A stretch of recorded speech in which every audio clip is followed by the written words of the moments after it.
Mic check, 1, 2, 3. Mic check, 1, 2, 3.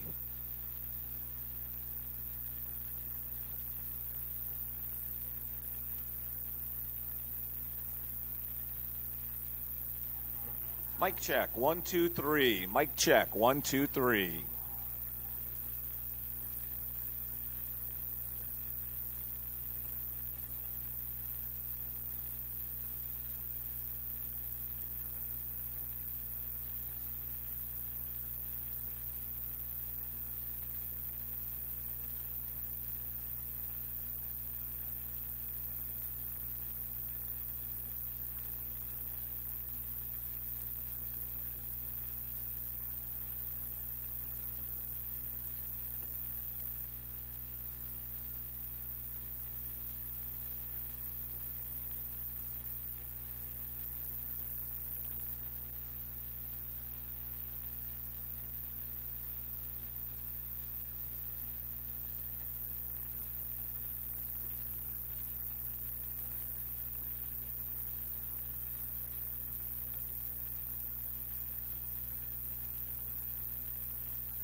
Oh, there you go.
Good afternoon, ladies and gentlemen. Welcome to the Renner Tennis Outdoor Athletic Complex for NAIA Baseball. Today's Frontier Conference triple header features the Blue Hawks of Dickinson State University and your Bellevue University Bruins. Bellevue University welcomes all student athletes, game officials, and spectators to today's contest. As a member of the NAIA, Frontier Conference members are committed to the true spirit of competition by being a champion of character. Good afternoon, everyone, and welcome to the Bellevue Bruins Sports Network. Coming to you live from the new Renner Dennis Outdoor Athletic Complex, about a 5-minute drive from the campus of Bellevue University. We bring you Frontier Conference baseball action as the home team Bellevue University Bruins takes on the visiting Dickinson State University Blue Hawks. Mick Krupski back behind the microphone for you. Not one, not two, but 3 baseball games on tap today, each of them 7 innings long, trying to beat the weather forecast for tomorrow, which talks about temperatures in the low 30s and a chance for several inches of snow possible as well. This series was originally scheduled for last weekend in Dickinson, North Dakota, but because of bad weather conditions up there, it was moved to Bellevue. It was a rainy weekend here in the Bellevue area, so it was pushed back to a Monday and Tuesday start in Frontier Conference action. On the season, the Bellevue Bruins are 28-3 overall, a perfect 9-0 in the Frontier Conference. The visiting Dickinson State Blue Hawks on the season, the Blue Hawks coming in at 16-15 and 3-5 in conference play. The 2 head coaches meeting with the 3-man umpiring crew at home plate right now. Dwayne Monlux in his 16th year at the helm of the Bellevue University program. He's meeting with Michael Dahl in his 7th year, the leader of Dickinson State, and the 3-man umpiring crew, Matt Krause, Todd Centers, and Mass Ossenfort. Dickinson State is Coach Monlux's alma mater. He played there in baseball, basketball, and football. He coached there for several years, and now at Bellevue University, a combined over 850 wins during his career. As they go over the ground rules, let's take a look at the starting lineups. The Bellevue Bruins will be the visiting team, even though this is obviously the Bruins' home field, so the Bruins will bat first in all of the games in this series. Leading off for the Bruins and playing second base, Nick Gravel. Batting second, the third baseman, Oak Held. The 3-hole hitter is first baseman, Carter Clairhout. The cleanup hitter for the Bruins, left fielder, Aiden Macaris. The 5-hole hitter is the catcher, Xavier Lerma. Batting sixth, the designated hitter, Dylan Holmes. Batting seventh, the Bruins shortstop, Mason Spellacy. Hitting eighth and playing right field is Anthony Lind. And batting ninth, the center fielder, Jalen Ruffins. The starting lineup we've seen throughout most of the last month or so for the Bellevue Bruins. And on the mound today for the Bruins is left-hander Kenji Miller. Kenji on the year, a 6-1 record. So he's had a great start to his season and hopes to continue that for the next couple of months as the Bruins continue Frontier Conference play and then get into tournament time in the month of May.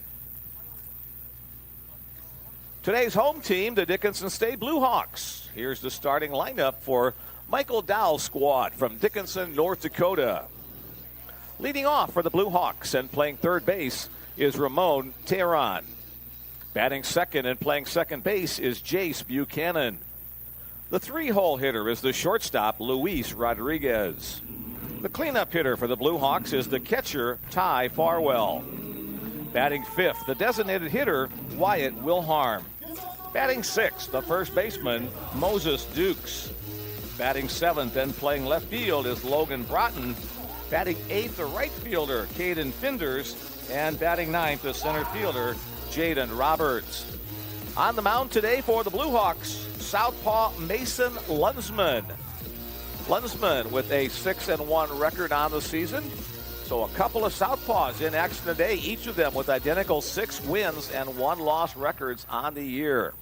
Kenji Miller for the Bruins with a 4.04 earned run average. Mason Lunsman for the Blue Hawks, a 3.96, so only a couple of ticks separate them in that ERA, and identical in wins and losses. Number 3 in the NAIA with an overall record of 28-3 in our Looking out in the field, we've got a brief glimpse of bright sunshine. Temperature today expected to stay in the 40s. Right now it's about 43 degrees. Expected high was 48 today. And then a cold front coming in later tonight. That's going to bring in some rain and snow with it. That's why the Bruins and the Blue Hawks are trying to get in 3 games today in anticipation of the bad weather overnight and tomorrow. This is now the 3rd week for the new Renner Dennis Outdoor Athletic Complex. The baseball field here, a softball field just to our east, and a soccer complex just to our west. Named in honor of the Renner and Dennis families, who have been big supporters of Bellevue athletics over the years. Let's look at some other team comparisons before we get underway. As Bill Mullins, the Associate Sports Information Director, goes through the starting lineups, you'll hear Bill's voice in the background throughout the course of today's contest. The Bellevue Bruins come in hitting .350 on the year, an outstanding batting average for the Bruins.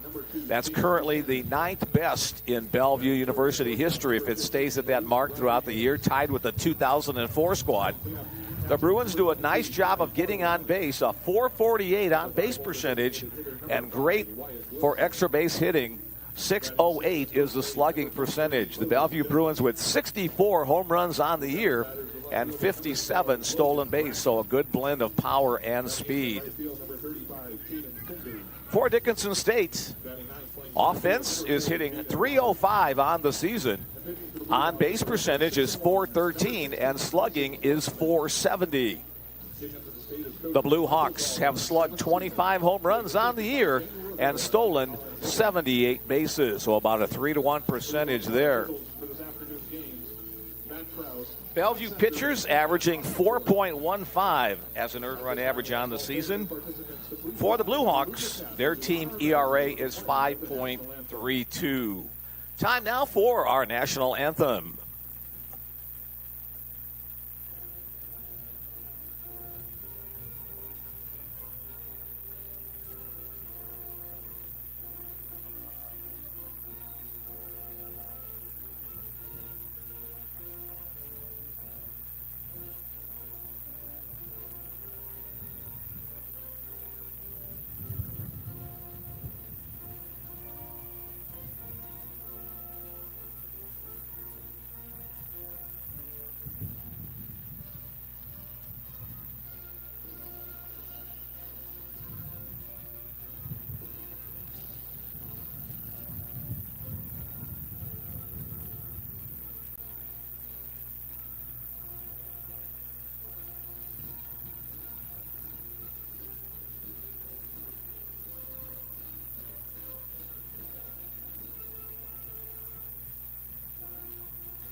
All right, we're just about ready to play ball on this mostly cloudy but with spurts of sunshine.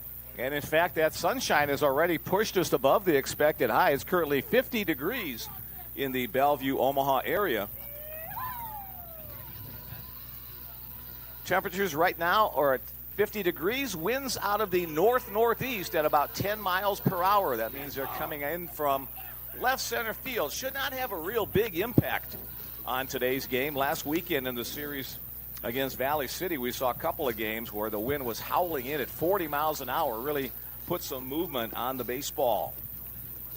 For the Dickinson State Blue Hawks, the home team in this entire series, let's set their defense. Across the infield, Moses Dokes is at first base. Jace Buchanan is at second. The shortstop is Luis Rodriguez, and the third baseman is Ramon Tehran. Across the outfield, Logan Broughton is in left, Jaden Roberts in center, and Caden Finders is in right. The battery for the Blue Hawks behind the plate is catcher Ty Farwell, and on the mound, left-hander Mason Lunsman. Lunsman, a 6-1 record, 3.96 earned run average. This is his 11th appearance on the season, 9 of those as a starter. He's thrown 50 innings on the year, has allowed 48 hits, has struck out 39 and walked 13. Opposing batters hitting .251 against him on the season. Southpaw Mason Lunsman. Thanks again for joining us. Small crowd on hand, exactly one. Paul Clairhout, Carter Clairhout's dad, drove down from Red Deer, Alberta, Canada to be with us today. And joined sitting in the sunshine right now. Here's Bruins second baseman Nick Gravel to lead it off. First pitch fastball on the inside edge.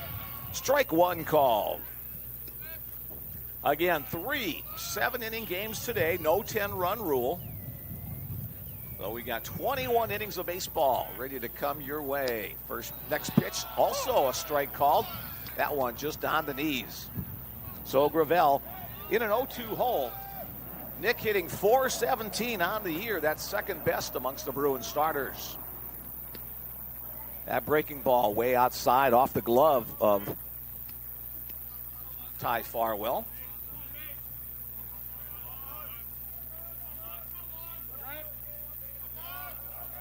Lunsman looks in.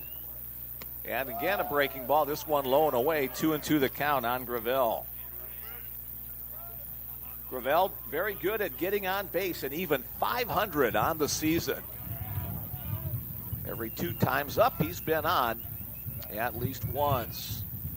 Fastball low. Count goes full.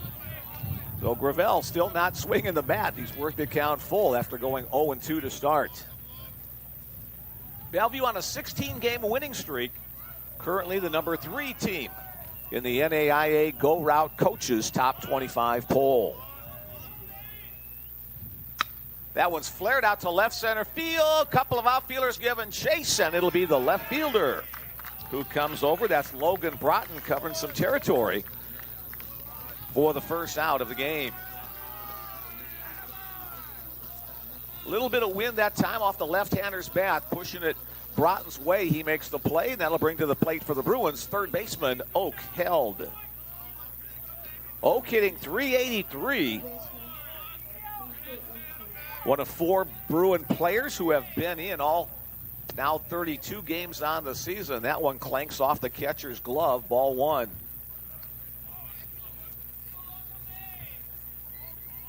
Oak hitting .383, also has 31 runs batted in. That's a great number coming out of mostly the 2-hole on the season.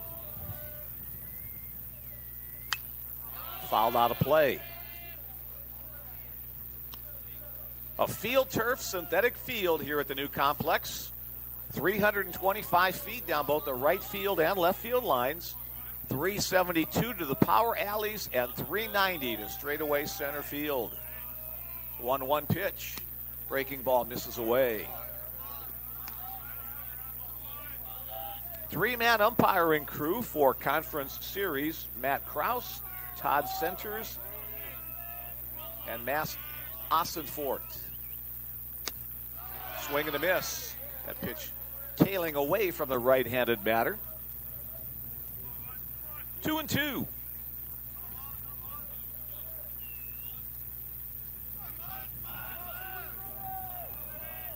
Lunsman delivers a breaking ball. That one's fouled into the parking lot.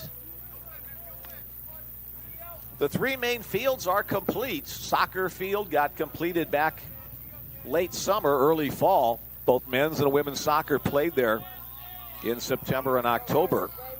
Softball field and baseball field both made ready to play in the month of March. Breaking pitch in and low. Full count once again, so Lunsman has gone full on each of the first 2 Bellevue batters.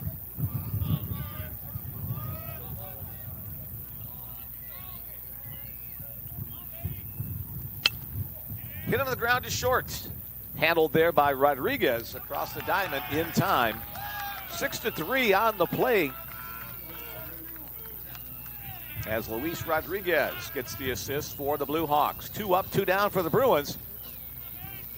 Stepping to bat, the Bruins' hottest hitter, the team leader in RBIs, runs batted, I'll get it right yet, in batting average at .443, in runs scored with 40 and hits with 54. Lefty-lefty matchup, first pitch fastball. Clairhout, foul tipped into the catcher's glove. Again, high to Paul, Carter's dad. making the trip down from Red Deer, Alberta, to be with us for this series. On the outside edge, a strike 2 called as we have another plane landing coming in. United States of America emblazoned on the side of its white fuselage. Breaking ball misses wide away. 1-2 on Carter. Carter with 13 home runs and 35 runs batted in. In fact, he homered in 5 consecutive games here at the new complex. That one's hit well to right, and it's going to get over the right fielder's head. One hop off the right field wall. Carter Clairhout will cruise into second with a stand-up double with 2 outs. So another extra base hit for Clairhout. Now 10 doubles on the year. So the Bruins with the runner in scoring position. Time now for another Alberta natives to step in. This time it's Okotoks Alberta native, left fielder Aiden Macaris. Macaris, the team leader in runs batted in with 38 and a .367 batting average. Bruins hoping to get on the board first in the top of the first inning. Again, Dickinson State will be the home team in all games of this series since it was originally scheduled to be played in Dickinson.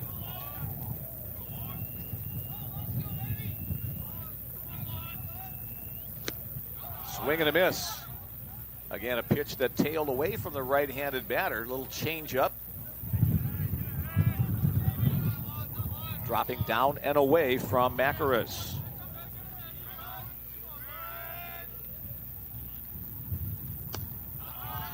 Swing and a miss on that one. Now 1-2.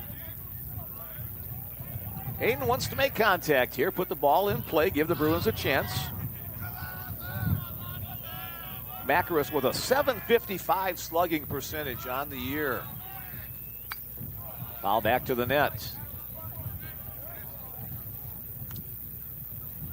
36 hits, 8 of them doubles and 10 of them home runs. A lot of thump in the middle part. The 3, 4, 5, 6 hitters in the Bellevue lineup.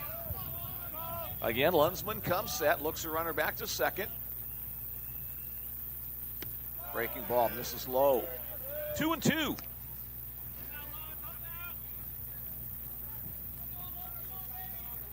Well, the forecast was for cloudy skies all day long, but we've got a nice break as we start game number 1 of this triple header. Again, Lunsman looks Clairhout back and gets Macaris to chase. Swing and a miss. No runs on 1 hit. There were no errors and 1 man left on base for the Bruins. After a half, the Bruins nothing, and the Blue Hawks coming to bat.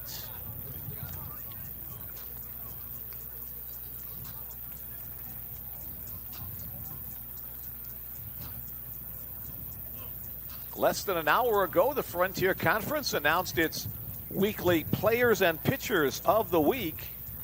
And for the Bellevue Bruins, right fielder Anthony Lind was named the Frontier Conference Player of the Week for his efforts in an abbreviated schedule last week.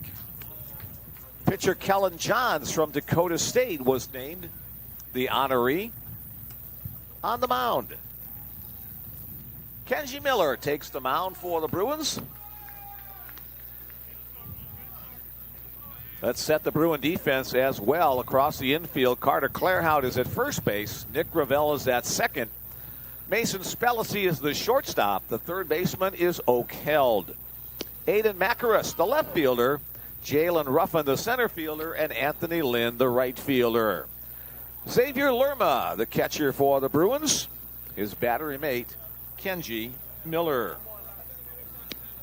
Kenji Miller, a 6-1 record on the season.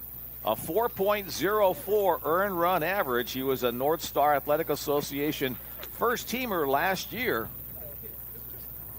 This is his 10th appearance on the season. 9 of them is a starting capacity. Kenji has thrown 49 innings so far, has allowed 47 hits, has struck out 56, and has walked only 16. Opponents batting .253 on the year against Kenji Miller.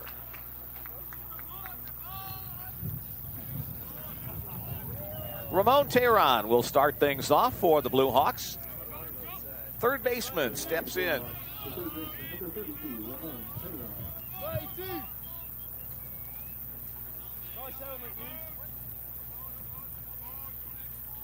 Tehran hitting .409. That's tops for the Blue Hawks at the top of their order. First pitch from Miller is a fastball that's too high. For one more day, Carter Clairhout remains as the NAIA National Player of the Week. Those come out on Tuesday. Lined into right field for a base hit, kind of off the edge of the bat.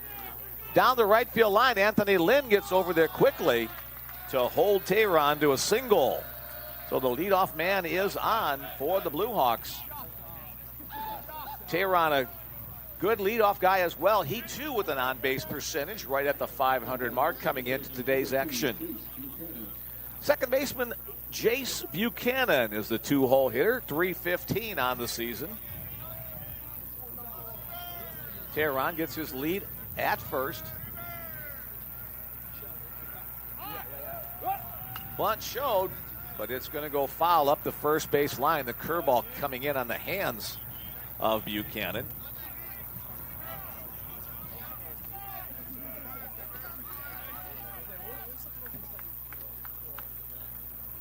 Mason Lunsman and Luis Rodriguez were named conference pitcher and player of the week on the March 16th version of the Frontier Conference honors. Throw over to first base, runner back in plenty of time.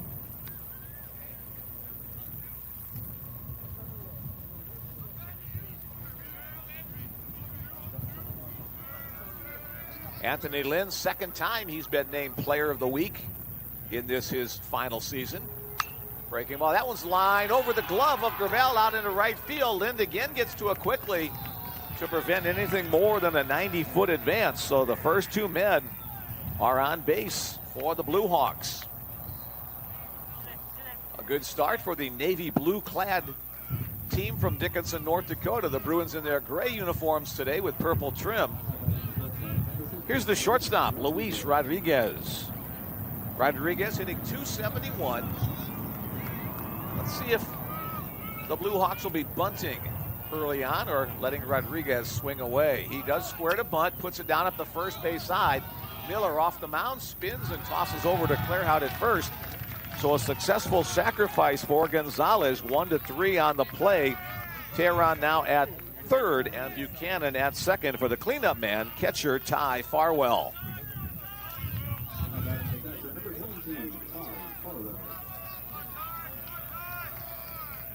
Farwell, the second leading hitter, .390 is his average.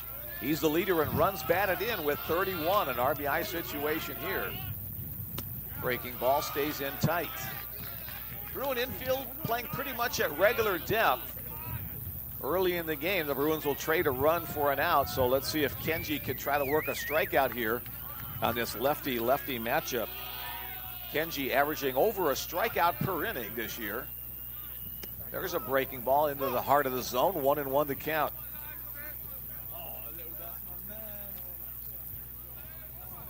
Kenji with 56 strikeouts in 49 innings coming into today's action. That's my man. Another breaking ball. That one's chopped foul past the first base coach. Good strike, mate. You give.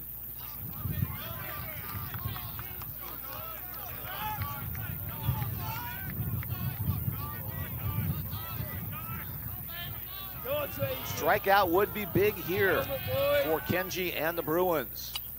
Foul back to the top of the backstop and carry him back onto the field of play.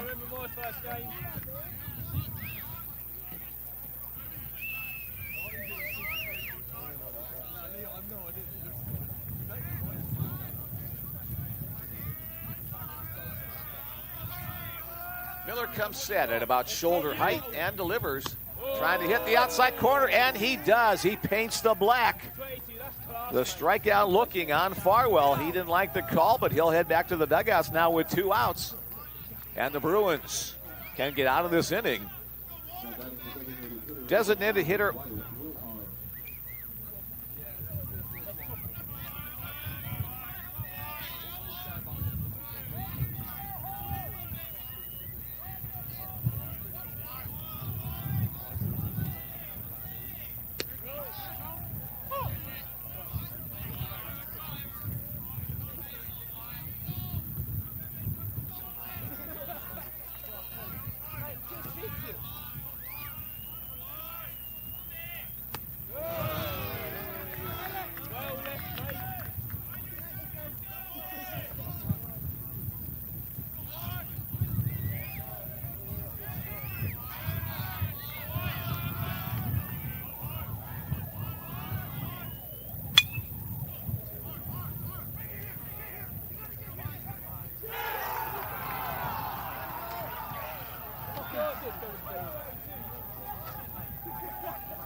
Bellevue wants to come out of the first. No runs, 2 hits, 2 runners left on base.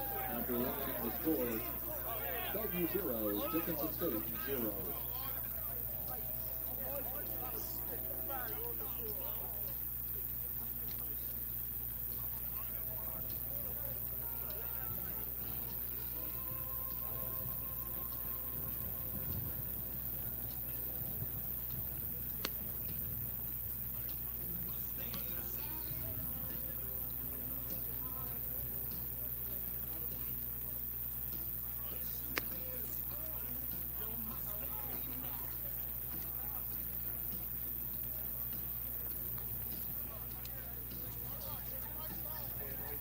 What's up? Fastball tails away anyways. Okay. Thank you, Noel.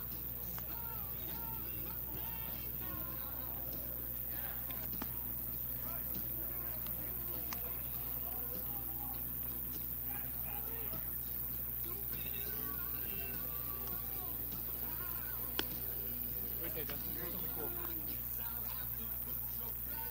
Oh, damn. I'm here for it, bro. Hey, you two should eat this shit up. Fucking hit a ball over the 372 center.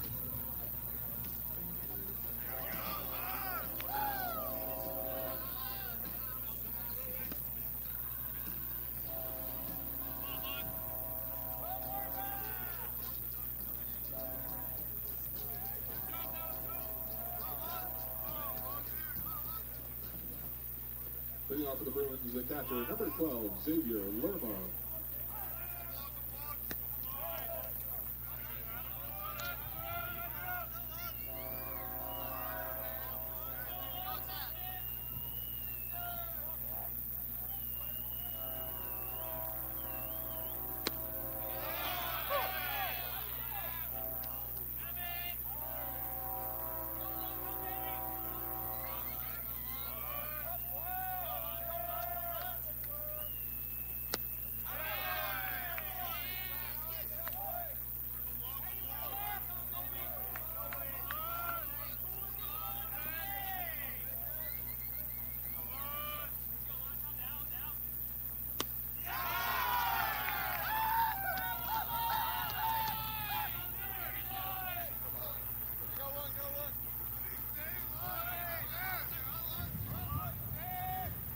Now batting the designated hitter, number 16, Dylan Holmes.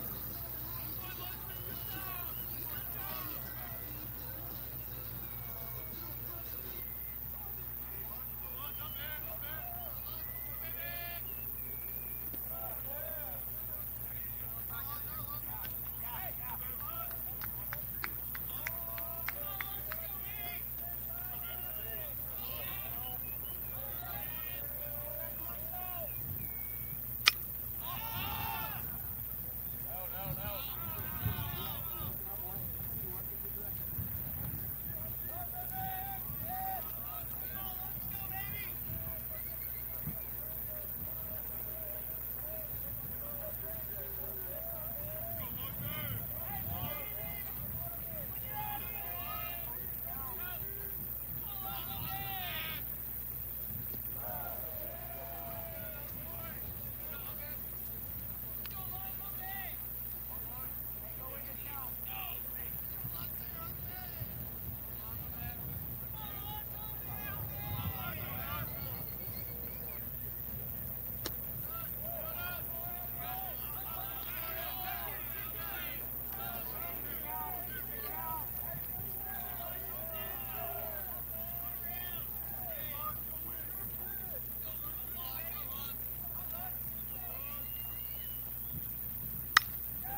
the shortstop, number 15, Mason Spellacy.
Now batting the right fielder, number 17, Anthony Lind.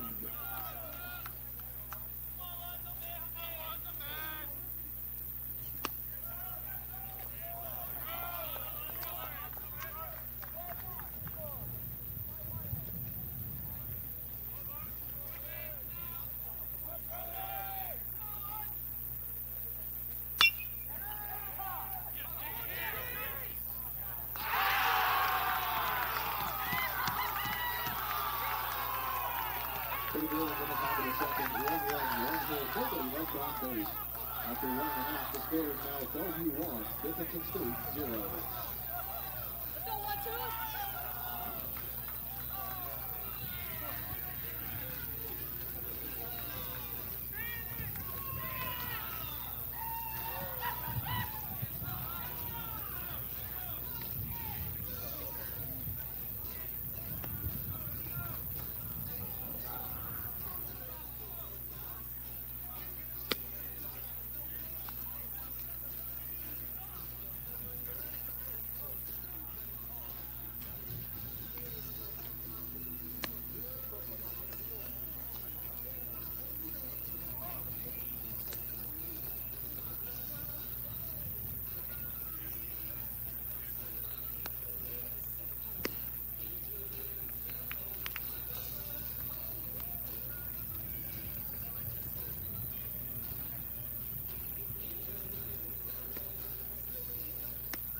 Hitting off the first baseman, number 23, Moses Doak.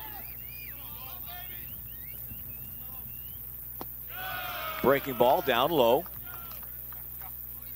Kenji will work exclusively from the stretch. Will come set at the shoulders and then deliver just off the outside edge. Now 2-0 to Moses Dokes, leading off the bottom of the second inning. Again, if you joined us late, this series was originally scheduled for Dickinson State, but the bad weather conditions forced it here. So they are the home team throughout. Fastball, inner half, strike called, 2-1.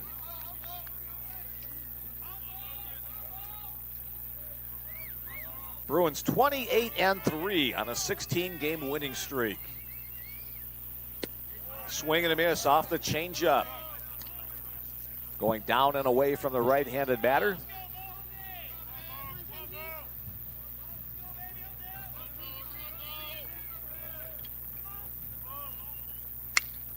Popped up right side. 3 Bruins giving chase. Anthony Lynn can't quite get there as it bounces just inside the fence and then out of play in foul territory. Wind kept pushing it away from Anthony. Not a big breeze today, about 10 to 11 miles per hour coming in from left center field. But that just kept pushing it away from Lind. 2 balls, 2 strikes on Dokes. Dokes 333 on the year. Chop foul.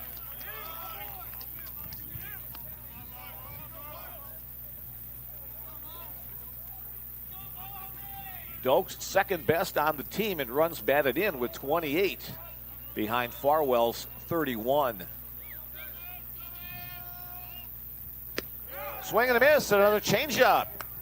2 strikes off that pitch from Kenji Miller to retire Moses Dokes. And 2 strikeouts now for Miller, 1 in each inning so far. Left fielder Logan Bratton will step in.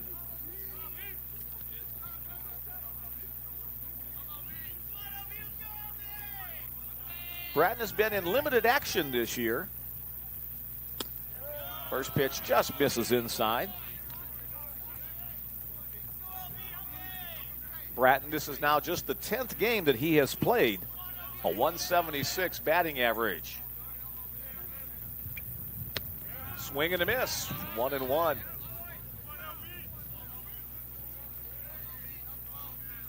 Kenji is an artist with changing speeds and changing spots out there on the mound.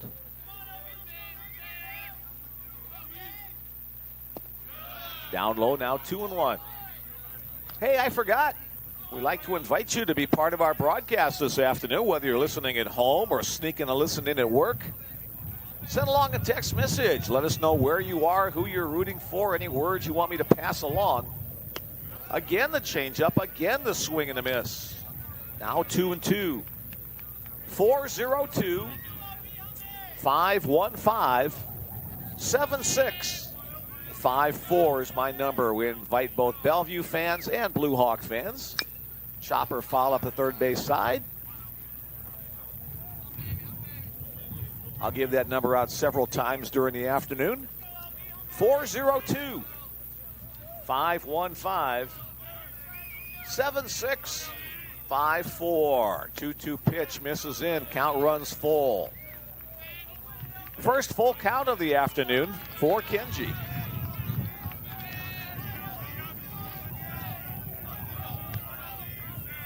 Shoreline, Washington, his hometown. Here's the pitch. Hit hard down the third base line, but foul. Third base umpire making the call. Aiden Macaris will retrieve that one down in the corner.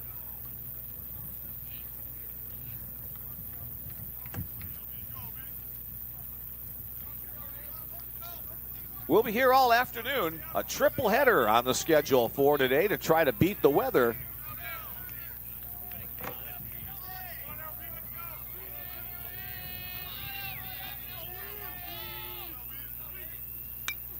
Foul to the net. Count remains at 3-2.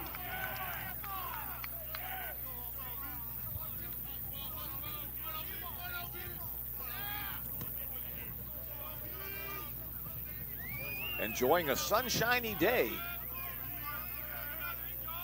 We don't know for sure how long. That pitch misses inside.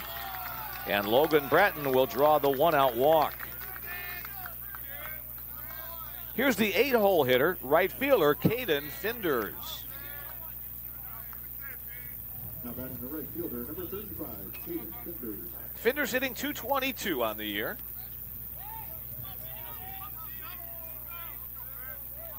Good lead at first by Bratton. Low and away on the fastball. Lefty-lefty matchup here. Bruins up 1-0. Sacrifice squeeze bunt by Mason Spellacy. Scored Dylan Holm in the last half inning.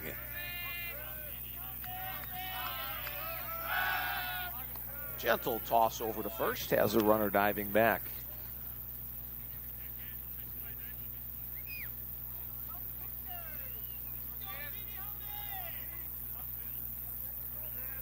Bratton has no stolen base attempts on the season. Fastball right down the heart of the plate. 1-1. The face of Brutus the Bruin staring up at you from behind the home plate batting area.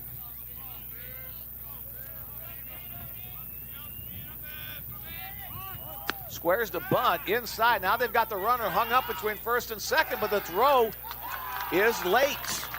Carter Clarehout thought the runner was going to dive back, so he put the glove to the ground. Meanwhile, Logan Bratton kept chugging on to second base. He'll get credit for a stolen base on that, avoiding the pickoff.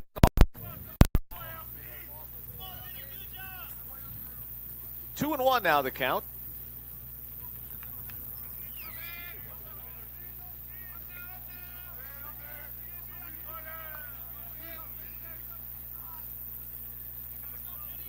Our first text come all the way from Hawaii, where it's still early morning there. Go Bruins!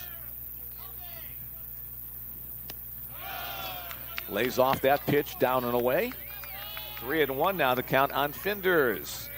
That might be Reed Madariaga's dad or family listening in out there in the Aloha States. Glad you're with us.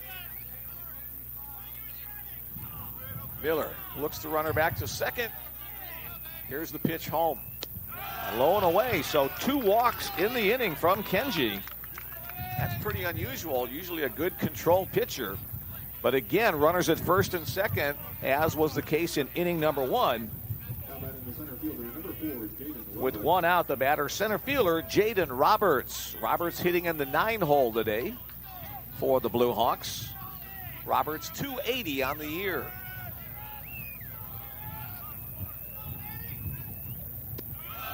Down low, ball 1. Miller trying to work down in the zone here, induce a ground ball. Bruins looking to make a double play to get out of the inning. Bruins a perfect 6-0 here at home at the new complex. Chopped hard but foul up the third base line. Roberts put a pretty good swing on that one, just a little bit ahead. Bruins open the complex on March 24th with a 12-3 win over Midland. Then swept Valley City in a 4-game conference series. And then former conference member York last week as well. Miller steps off and throws to second base with Gravel covering.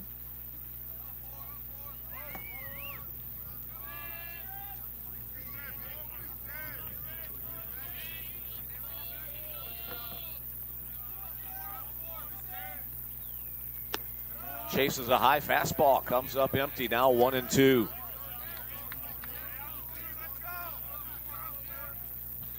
Blue Hawks left 2 on in inning number 1, have 2 on again here in inning number 2.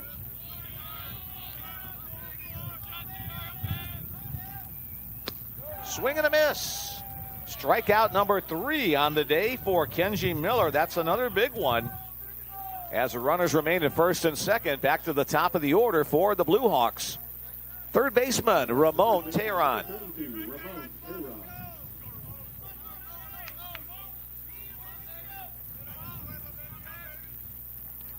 Tehran singled his first time up today.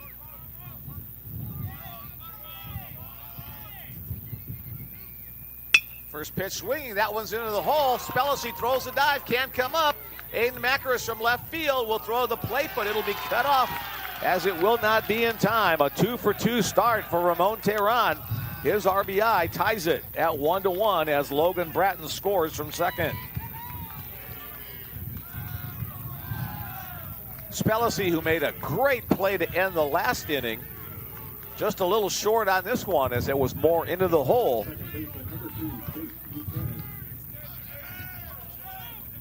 Third hit of the game for DSU. The batter now, second baseman Jace Buchanan. He too singled his first time up. Pickoff play at second. Gravel able to knock down that bouncing throw. Keep it from going out into center field.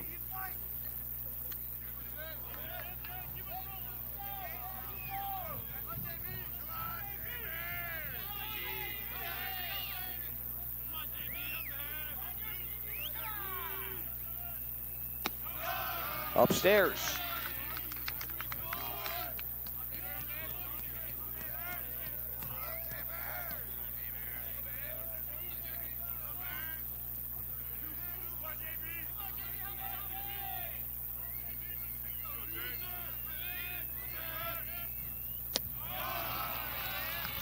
Had the plate a little bit too low.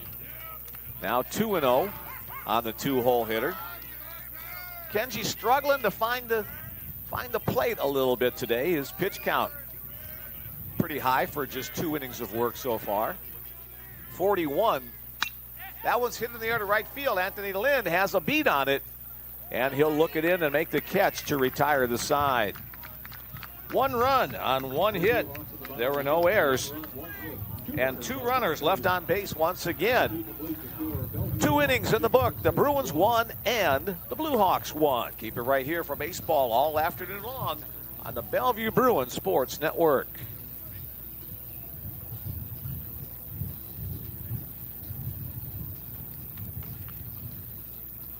And we get the confirmation from Mike Madariaga that, yes, it is he listening in from Hawaii.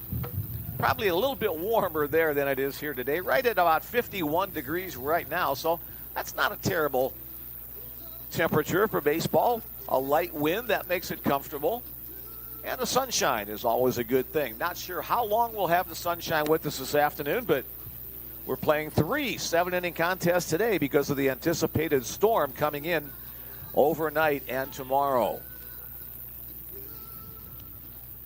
9-1-2, part of the order for the Bellevue Bruins, taking on left-hander Mason Lunsman as we get ready for the top of the 3rd inning.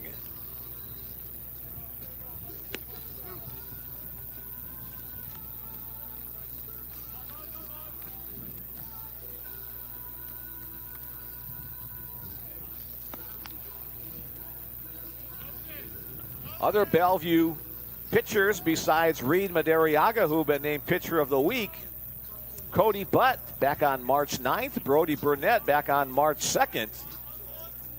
Brady Baltus on February 16th. Our Bellevue pitchers who have achieved league honors so far this year. Leading off the top of the 3rd inning for the Bruins, center fielder Jalen Ruffin. As Bill and I echo each other between the broadcast and the PA. First pitch from Lunsman is low and away. Lunsman, a 6-foot sophomore from Jamestown, North Dakota. Jamestown a little further east from Dickinson, up in North Dakota. Jamestown was part of the North Star Athletic Association last year. A 1-year membership as they transition from the NAIA to NCAA Division II. 3-0 the count for Jalen Ruffin. Jalen hitting .338, but a great .505 on-base percentage. He'll be taking a pitch here. That one comes down the heart of the plate, 3-1. That .505 is tops on-base percentage. He's been hit by pitches 18 times this year. That helps the on-base percentage as he's taking again. Count goes full. Now he'll be swinging if the pitch is in or around the zone. Payoff pitch upcoming from Lunsman, but it bounces to the plate. So Jalen Ruffin's on-base percentage will again go up as he draws the leadoff walk. First time the Bruins have had the leadoff man on today. Back to the top of the order, second baseman Nick Gravel. Both Gravel and first baseman Carter Clairhout, products of the Prairie Baseball Academy up in Alberta, Canada. Showing bunt, pulls it back. Strike called.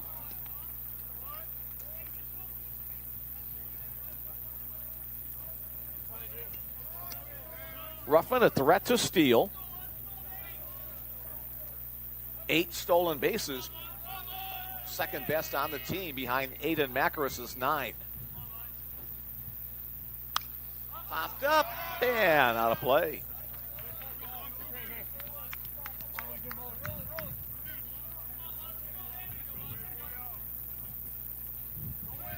Happy belated Easter, belated Passover, listening in today. We had a beautiful day yesterday in the Omaha Bellevue area with sunny skies and temperatures in the 60s. Throw over to first base, Ruffin back easily.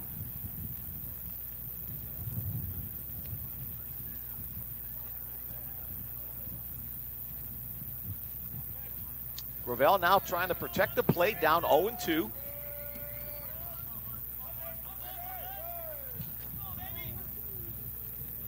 Again, the throw.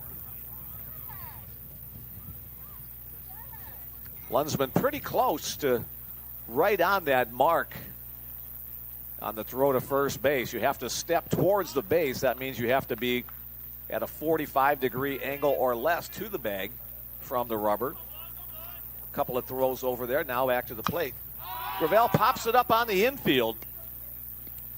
Second baseman Jace Buchanan will make the catch for the first out of the inning.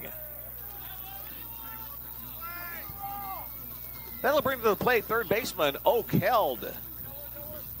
Oak a ground out his first time up today.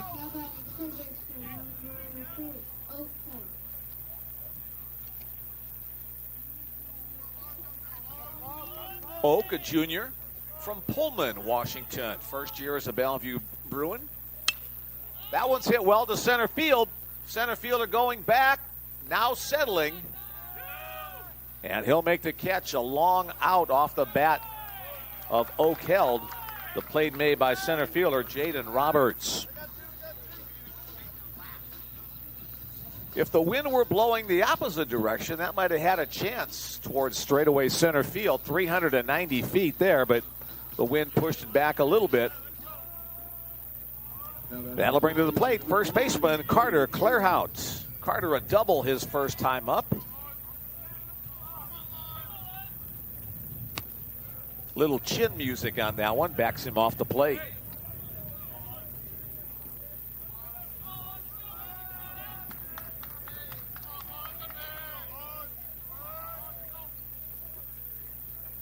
Jace back in, pretty much straight away in his batting stance, just a little bit open.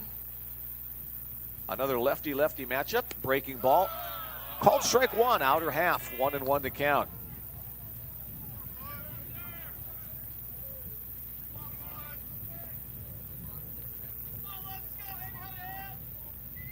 Lunsman looks in, gets the signal from Farwell, comes set right about the belly button. Fastball gets the outer half of the plate once again. Now 1-2 on Carter. Carter's been named Conference Player of the Week twice this season. National Player of the Week last week. Short lead at first by Ruffin. He'll draw the throw anyway.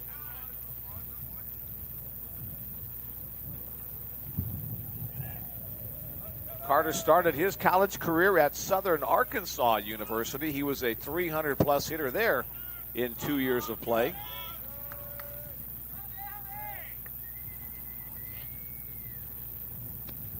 Change up, low and away, 2-2.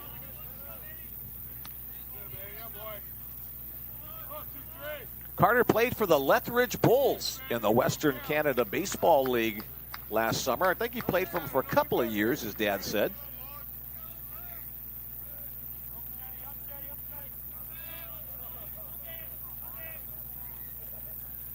Runner goes, pitch hammered down the right field line, but Clairhout got out in front of that one.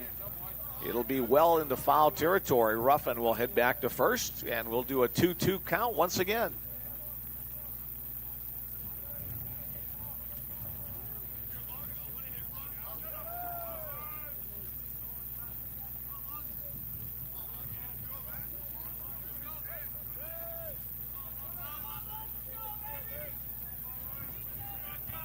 Carter was not fooled by that last pitch. Just a little bit ahead with the swing. Let's see if Ruffin is running again.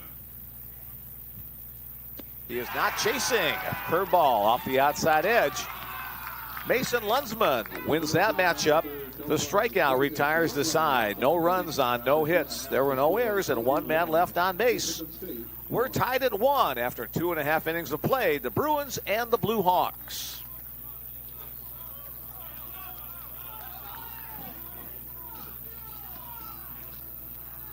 3 strikeouts on the game for Mason Lunsman, 1 in each of the first 3 innings. Kenji Miller has 3 Ks through the first 2 for the Bruins.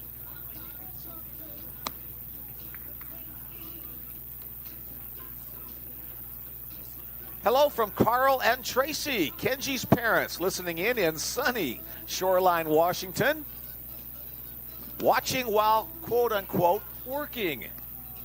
We appreciate you lending your eyes and ears as we get ready for the bottom of the 3rd inning.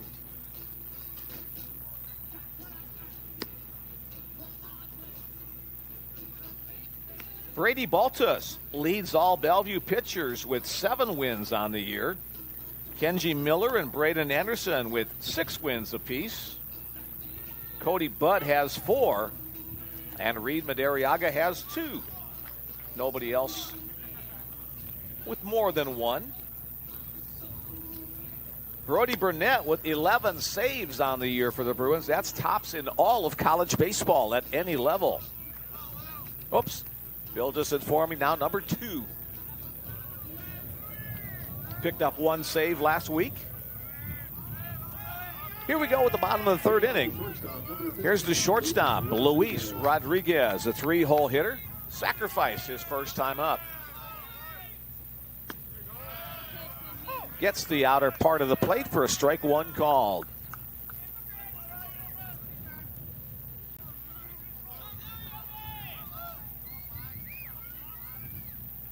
Breaking ball down a little bit too low, 1-1.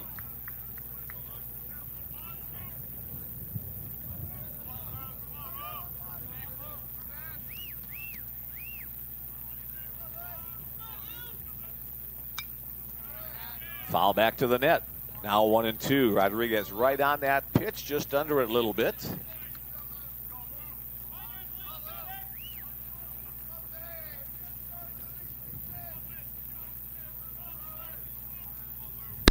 That's hit to left field. That'll drop in front of Macaris. He'll play it on 2 hops as Luis Rodriguez with his first hit of the day.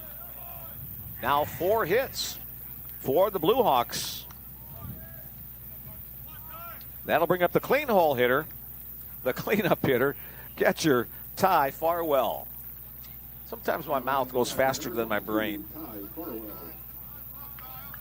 Farwell, a strikeout victim, a big strikeout his first time up.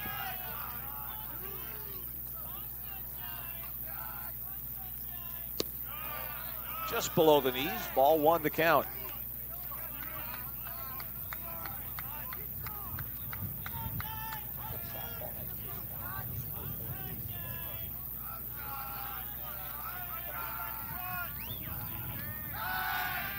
Throw over to first base, not in time.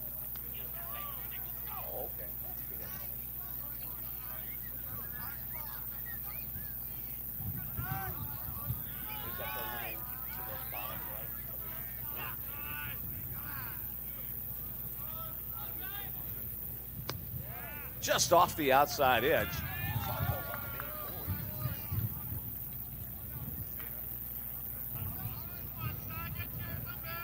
2-0 the count on Farwell. He'll be looking for a pitch he can drive.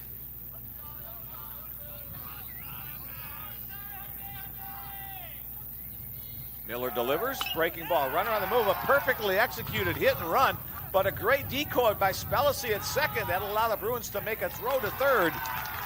But Rodriguez able to get there in time. A great deke by Mason at second base. Forced Rodriguez to stop there, but then he'll head back to third base. And we'll have a courtesy runner coming in for Dickinson State. That is Sawyer Reiner.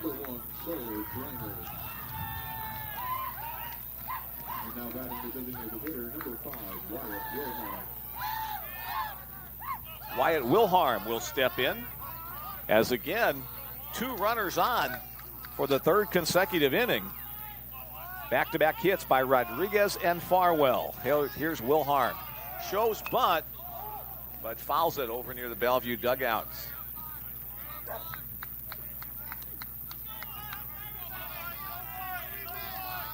Each team with 1 sacrifice bunt successful so far. Blue Hawks have had a couple of opportunities. The Bruins' successful bunt was a squeeze bunt by Mason Spellacy that scored the Bruins' only run to this point. Got the runner picked off, throw to second base, and the Bruins execute the 1-3-6 pickoff move that cuts down Sawyer Briner. 1-3-6 on the play. So one out in the inning now. Rodriguez, the runner, remains at third. That good left-handed move by Kenji Miller. Bruins will play the infield in here, trying to cut down the run on the plate on an infield grounder. Change up. Wilharm able to hold up just below the knees. 1 ball, 1 strike to count.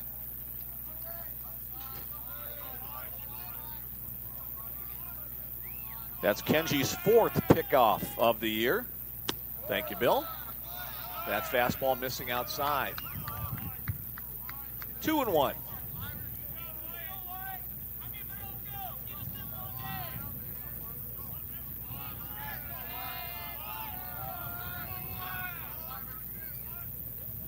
Backdoor breaking ball, a swing and a miss. That disrupted the timing of Wilharm.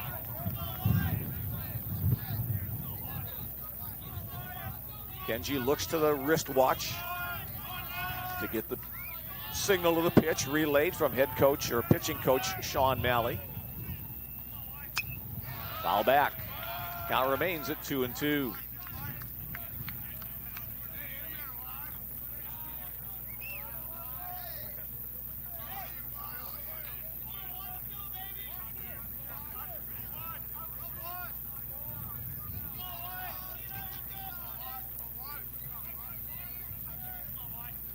Backdoor breaking ball, another big strikeout for Kenji. That's his 4th of the game.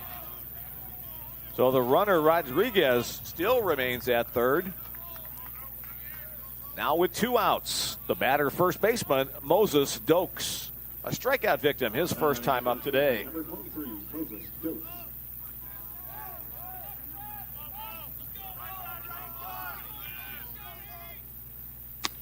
Lays off the high fastball.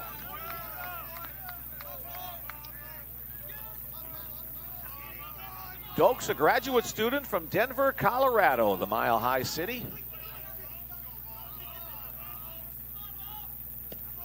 Down low. Playing in North Dakota, the Peace Garden State.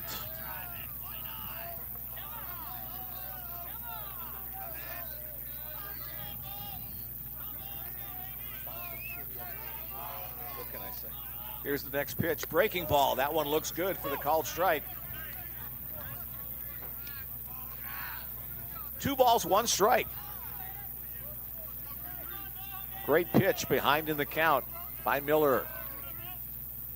Another one. That one's hit in the air to left. Aiden Macaris coming on for it. He'll make the catch on the run, and after getting a first and third with nobody out, the side is retired with no runs crossing the plate. No runs on 2 hits. There were no errors. And 1 left on base. 3 innings in the book in this scheduled Game 1 7-inning contest. 1-1 our score as we head to the top of the 4th.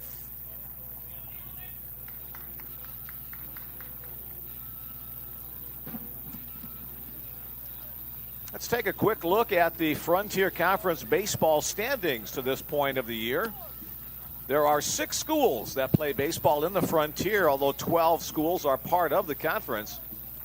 It's 5 of the old North Star schools plus newcomer Bismarck State. The Bellevue Bruins currently 8-0 in conference play. Bismarck State and Dakota State are both 4, and Mayville State, all 3 of them tied for second at 4-4. Dickinson State in 5th place at 3-5, and then Valley City State at 1-7.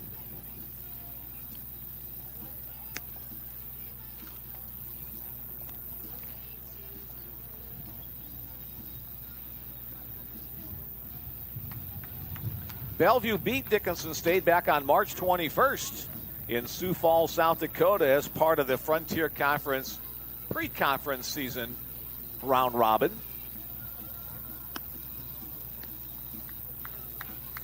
part of the conference record, however. So that game in Sioux Falls plus 4 game sets against the other conference members accounts for the Frontier Conference regular season record. Top of the 4th inning, left fielder Aiden Macaris will lead things off for the Bruins. Left fielder, number 22, Aiden Macaris. Aiden, a strikeout victim, his first time up. Takes the pitch inside, ball 1. Aiden was named a Conference Player of the Week earlier this season, back on March 2nd. Chopper up the third base line. That's a tough play if it's fair, but it is foul. In addition to Aiden, Carter Clairhout has been named Player of the Week twice. Anthony Lind now named twice.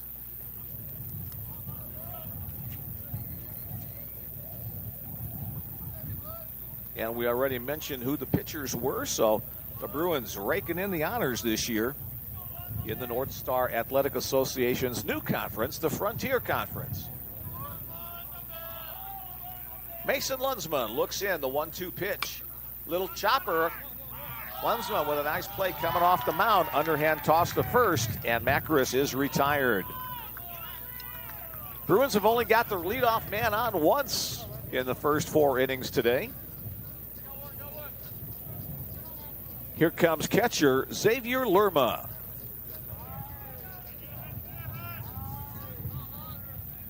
Now batting the catcher, number 12, Xavier Lerma. Lerma from Muscatine, Iowa. First pitch swinging, fouled back. Other side of the state. Nebraska hugs up against the western border of Iowa with the Missouri River as the border. The Mississippi forms the eastern boundary of Iowa. Another good swing, but fouled straight back. 0-2.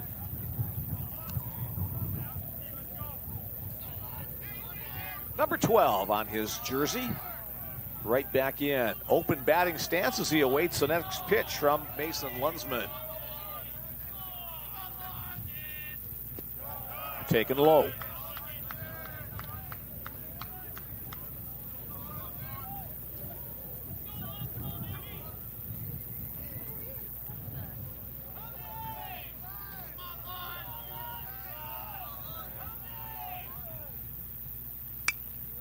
Foul out of play. Count remains at 1-2.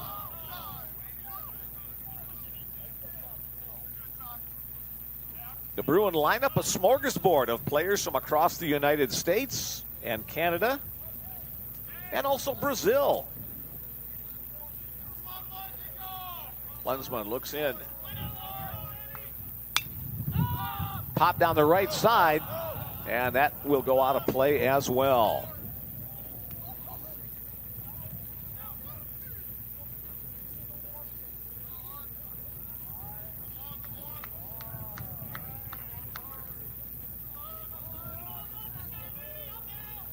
I believe it's 7 Canadian players on the Bellevue roster.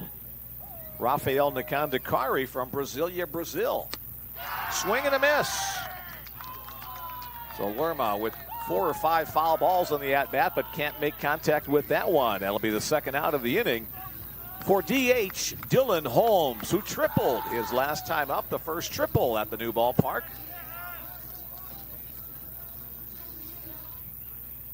Now batting the designated hitter, number 16, Dylan Holmes.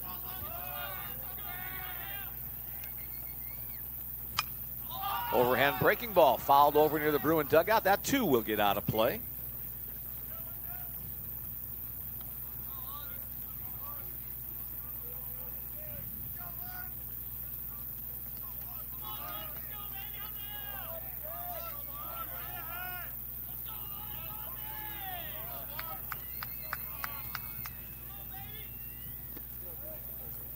Low, 1-1.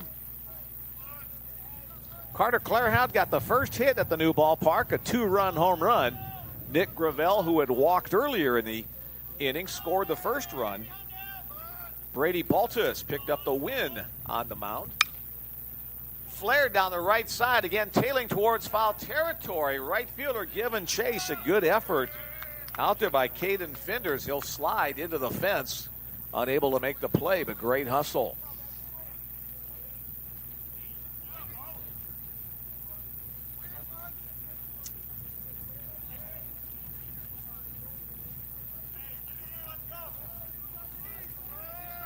Outfield fence is padded, so that helps when you're going back, tracking a fly ball in fair territory. Another foul ball against the net.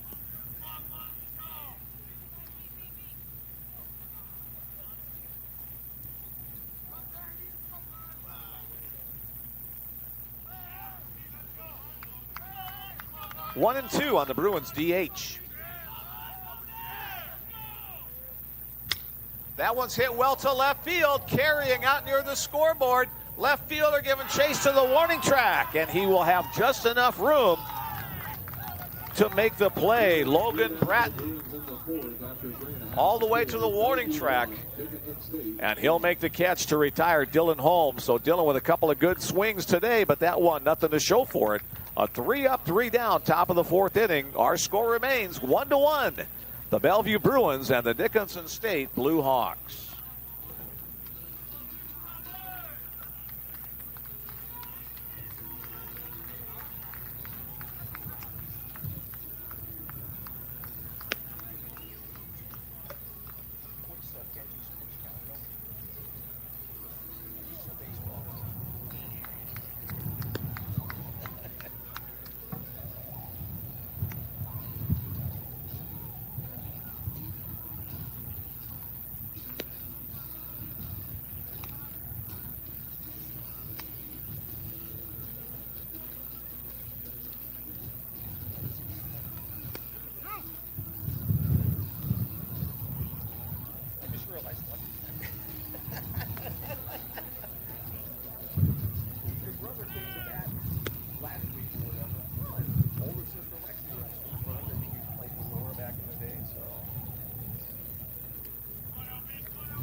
All right, here we go with the bottom of the fourth inning. 1-1 our score.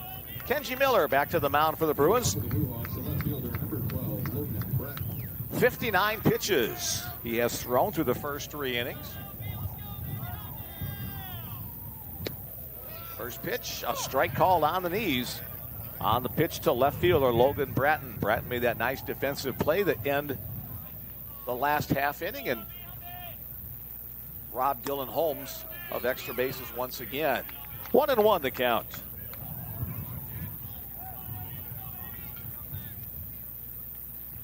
Castleton, North Dakota, his hometown.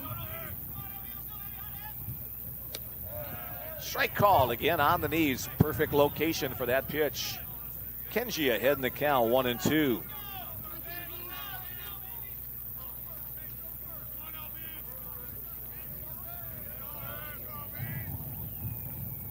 Trying to hit the outside edge, and he paints the corner. The strikeout is the 5th of the game for Kenji Miller. Catcher Xavier Lerma set up right on that outer half, and Kenji put the ball right into his glove on the outside black. Here's right fielder Caden Finders. Finders walked his first time up today.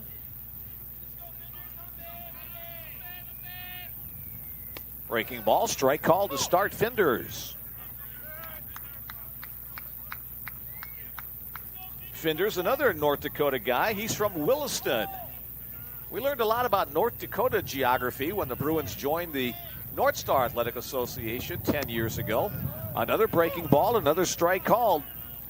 Learning a lot about Montana geography over the past year, as the Bruins now members of the Frontier Conference, which has 6 Montana schools, but as of now, none of them play baseball.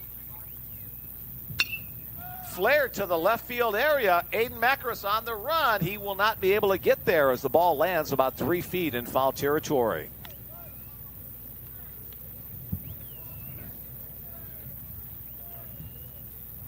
Two of the Frontier Conference schools play softball.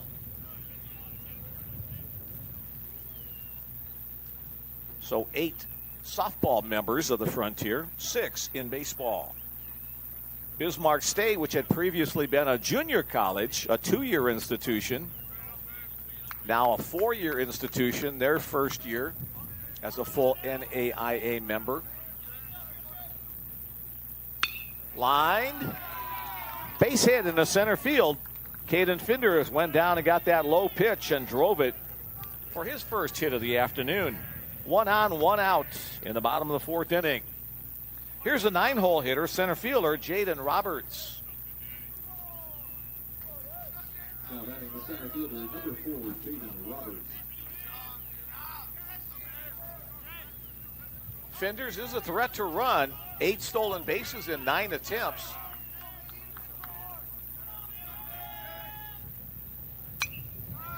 Fouled. 0-1.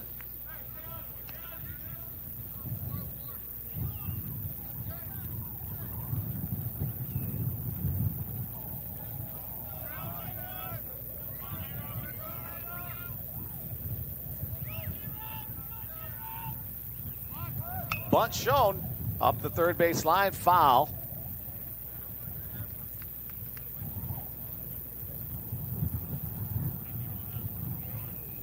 Dickinson State has tried to bunt on 4 different occasions. They've only been successful once. That was back in the first inning by Luis Rodriguez. Again, Miller comes set about shoulder height. Short lead at first. He'll throw over there anyway to let him know he's thinking about him. 0-2 the count on the batter, Jaden Roberts. Top of the order awaits on deck.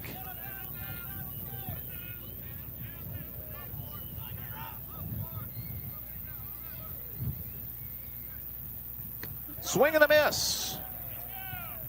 Nice location once again by Kenji as he gets the chase for now his 6th strikeout of the game.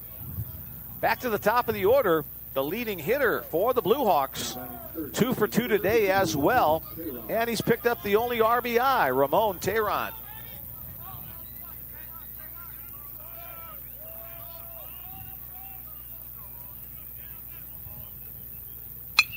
First pitch swinging out to right center field. Anthony Lynn calling for it.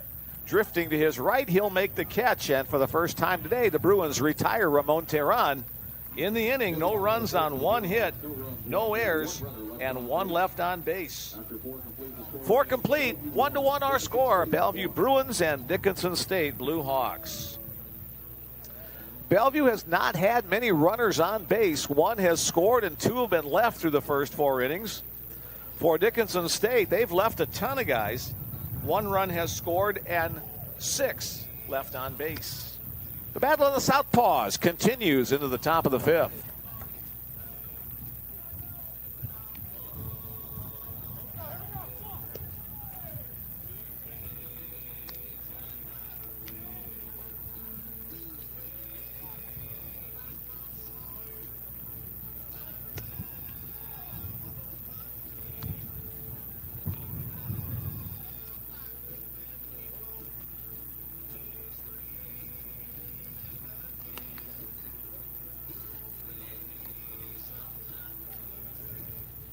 Former Bellevue basketball player Lexi Allen joining us in the press box today.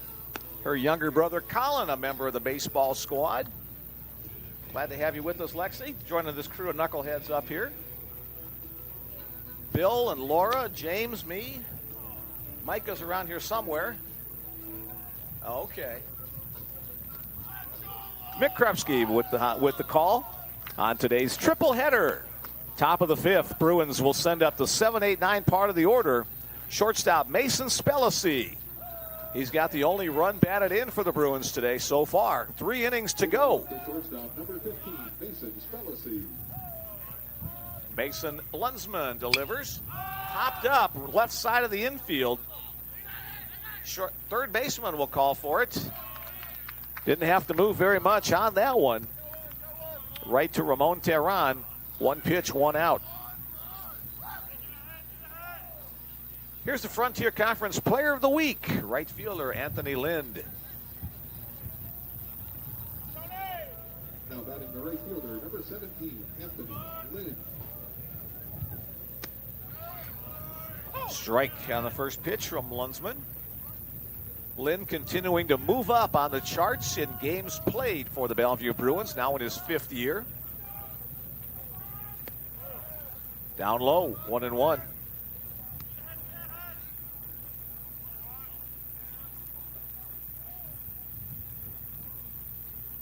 Lunsman working from the middle part of the rubber. Begins his windup, shifts slightly towards third base. That pitch down low, 2-1.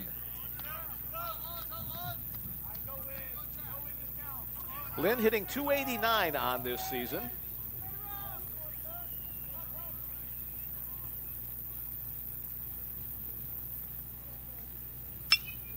That one's hit high down the left field side. A couple of players giving chase. But it's going to land out of play beyond the fence. Coming into this year, Anthony, a .315 career hitter as a Bellevue Bruin.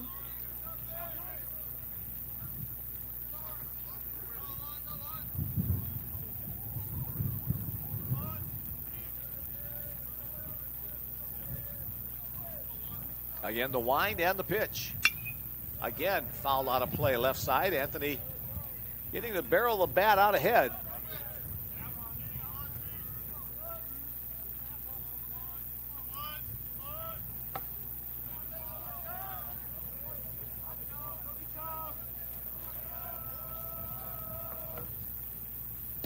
Lays off that pitch down. Full count. We have one out in the top of the fifth inning. Again, if you joined us late, the Bruins are the visiting team. They'll bat first this entire series. Changeup, that bounces to the plate, and Anthony will reach. He'll trot down to first base as center fielder Jalen Ruffin will step in.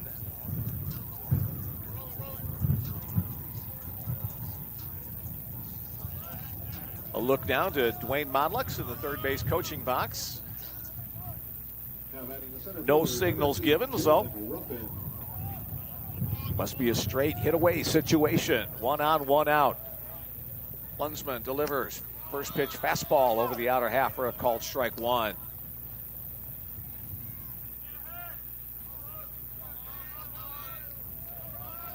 Dickinson State will host the Frontier Conference Tournament. That's coming up May 1st through the 4th.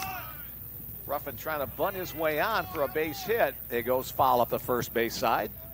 Trying a little push bunt that direction. Top of the order on deck in the person of Nick Gravel.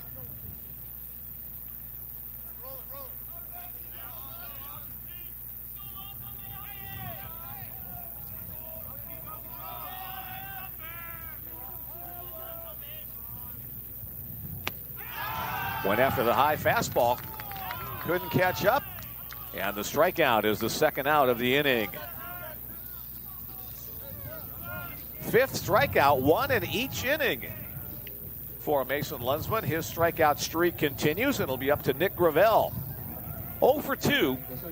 Fly out and a lined out.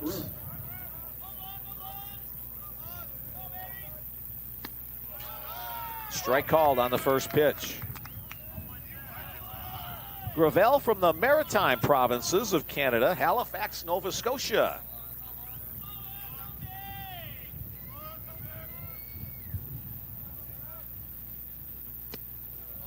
Off the outside edge. His family listening in. They're 1 hour ahead of us. 2:19 here in the Midwest. 3:19 in Nova Scotia.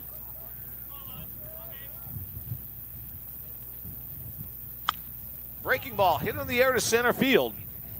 Jaden Roberts comes in, and he'll make the catch to retire the side. Bruins get a walk, but nothing else. No runs on no hits. There were no errors and 1 left on base.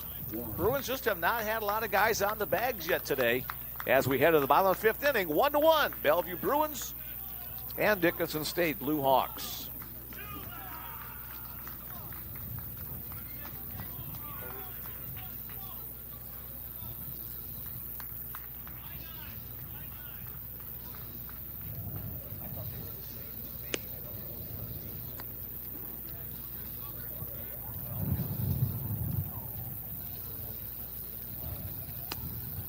I am corrected.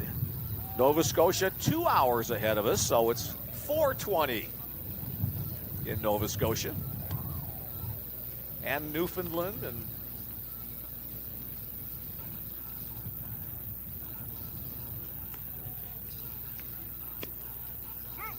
That'll work. we try to be correct here on the Bruin Sports Network.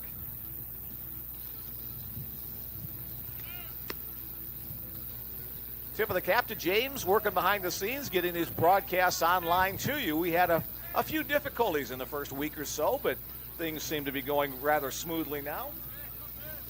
There we go. Thumbs up.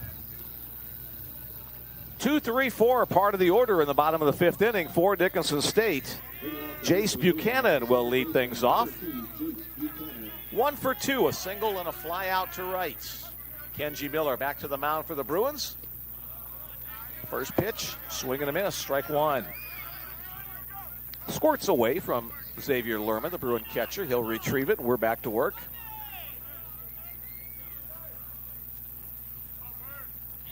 Last inning was Kenji's best of the first 4.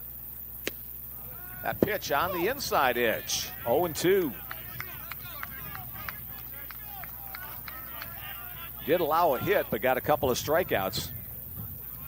First time the Blue Hawks did not have multiple runners on base in an inning. Tries the backdoor breaking ball, but it's slow and away. Now 1-2.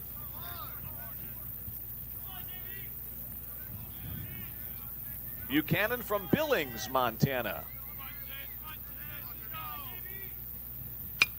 Chopper right back to Kenji. He'll run it halfway over to first base. The toss to Clairhout. 1 up, 1 down.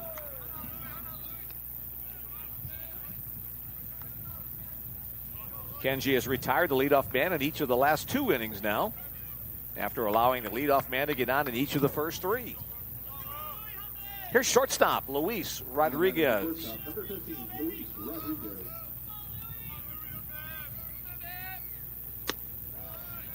Breaking ball in the zone, strike one called. Rodriguez, a senior out of Coamo, Puerto Rico.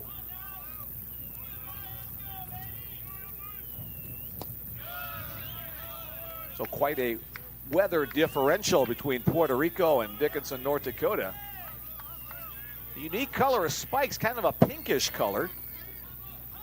Ramon Terran had some kind of orangish red shoes as well.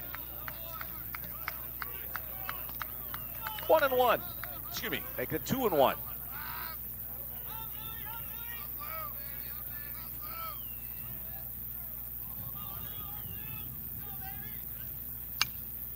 Popped up. Will it stay in play? Clairhout giving chase. And it bangs off the roof of the first base dugout that the Bruins occupy.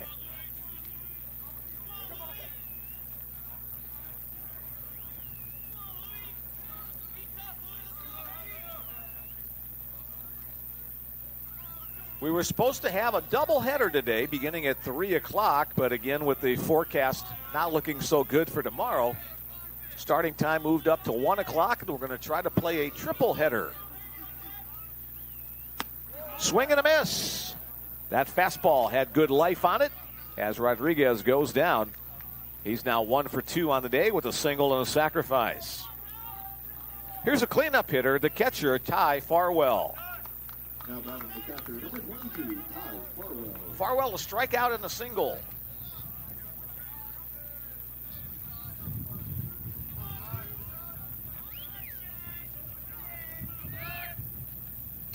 Breaking ball up and in.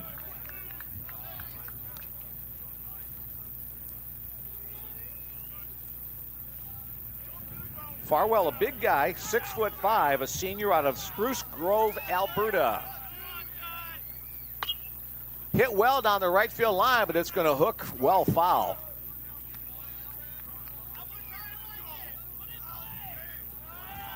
Got half the province of Alberta here today, either playing or watching in the stands. Maybe not quite half, but at least a half a dozen. The pitch low and away.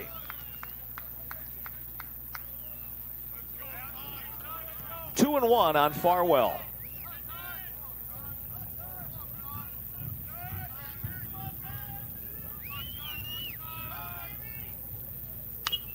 chopper, foul up the first base side.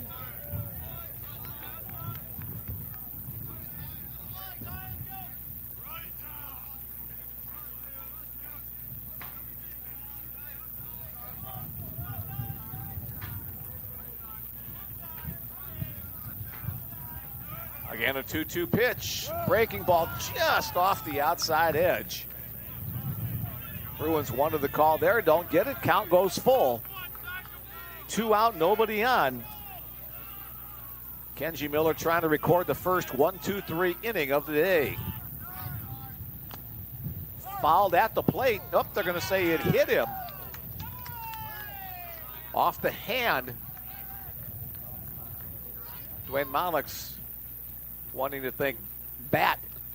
Hit the bottom of the bat, the knob of the bat, but he'll get no satisfaction. And so Farwell will reach on the hit by pitch. And again, we'll have a courtesy runner. Last time it was Sawyer Briner. He's talking now with Michael Dahl. Briner was picked off last time he was the courtesy runner.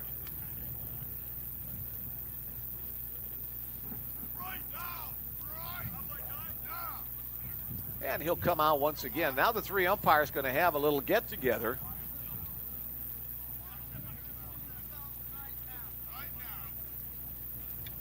You get 1 offensive conference per inning. And so the Blue Hawks have just taken theirs with the courtesy runner, visit with the head coach. Coming on to courtesy runner first base, number 1, Sawyer Briner. Designated hitter Wyatt Wilharm is the next batter. Number 5, Wyatt Wilharm.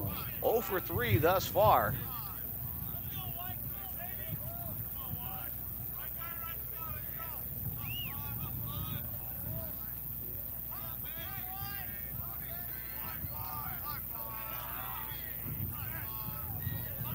Briner gets a short lead at first.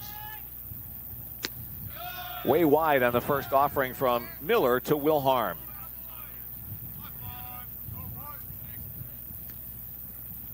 Wilharm, an Arizona native, Benson, Arizona.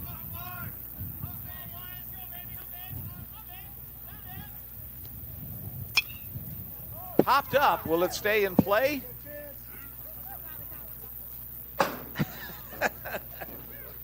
As some of the fans evacuate the bleachers as that one comes down, rattles around.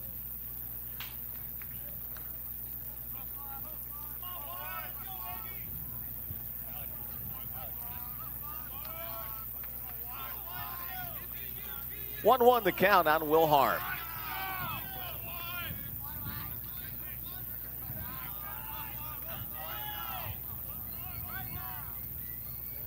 Miller sets, looks, and now delivers. Shooting that outside corner. A little bit too wide. 2-1.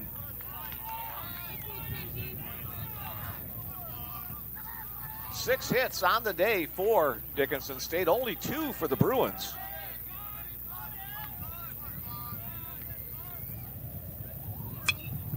Foul out of play.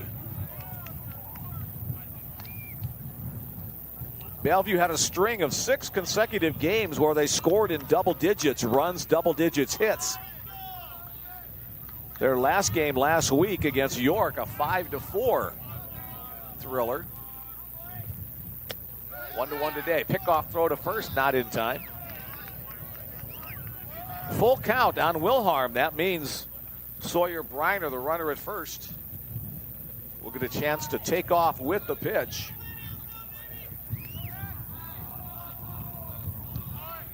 Again, a very conservative lead with the left-hander Miller on the mound. Pitch home. That one's hit to left field, and well, Makarus going back to the warning track. He does have room. A stride onto the warning track, but Wilharm is retired on the running catch.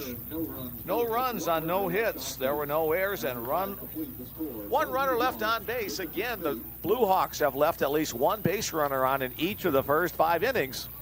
1-1 remains our score as we head to the top of the 6th inning.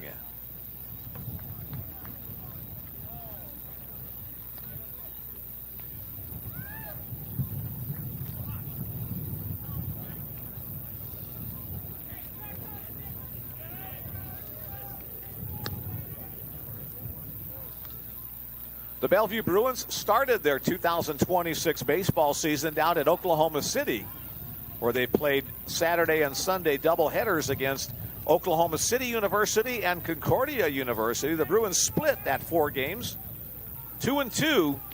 Since that time, the Bellevue Bruins have been 26-1 on a current 16-game winning streak, trying to stretch that to 17 in this opener of the 4-game set against Dickinson State. Dickinson State started their season. They played fall ball last September and October. They went 4-4 in the fall portion of their schedule. Their last games prior to today were over a week ago. They lost a doubleheader to Mayville State in Frontier Conference play. Bruins trying to get the lead as this top of the 6th inning unveils. Third baseman Oak Held will lead things off. First 2 guys in the Bellevue order have not been on base yet at all today. Let's see if Held can change that. 0 for 2 thus far. Bruins have only got the leadoff man on base once in the first 5 innings. First pitch up and away, ball 1.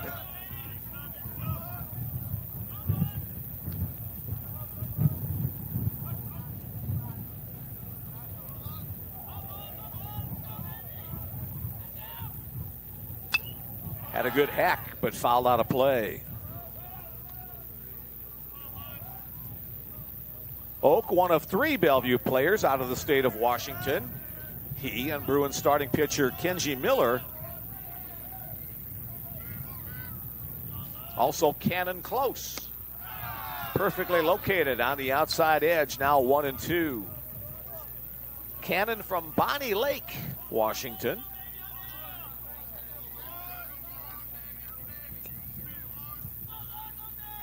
The 1-2. Down a little bit low. Good play discipline there by Oak. Bruins looking to get somebody on in this top of the 6th inning.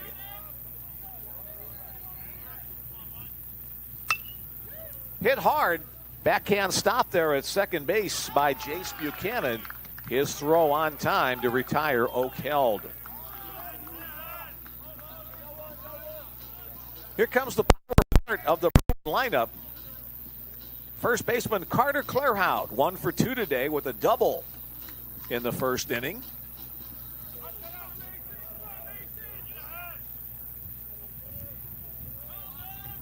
Lunsman delivers. That was a bullet shot back up the middle.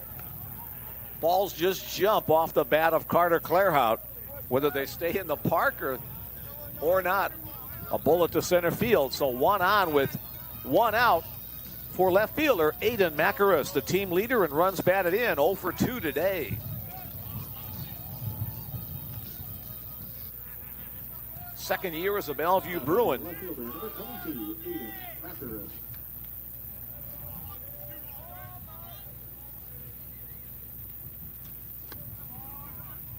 Pitch missing inside.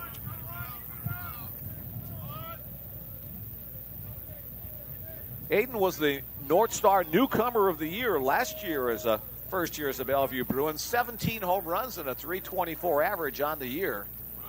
Runner goes on the hit and run. It gets away from the catcher. No contact they made by Macaris, though he tried to hit behind the runner. So score that as a stolen base for Carter Clairhout. 1-1 now the count on Macaris. So Aiden trying to drive him home.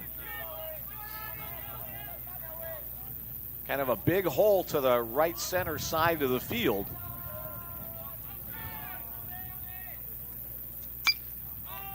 Hit in the air to the right side. Right fielder going towards the corner in foul territory. He'll make the catch. Caden Finders has it. The tag advances to Carter Clairhout to third.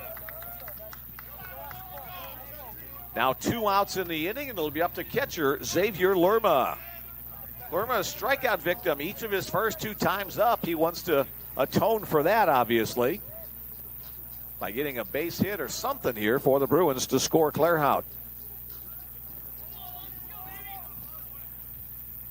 Now batting the the catcher, number 12, Xavier Lerma. Lerma with 31 runs batted in on the year, but first a visit from the pitching coach of Dickinson State. 2 open bases behind the lead runner at third.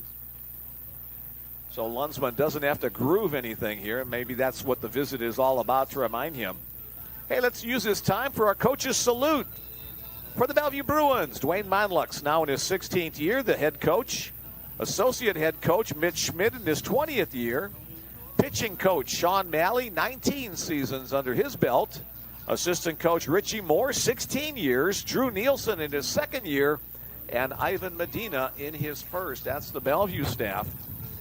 For Dickinson State, Michael Dahl, his 7th year in the program as the head coach. His assistant coaches are Daniel Rivera and Colin Hageman. Thanks, guys, for the work that you do on and off the baseball diamond.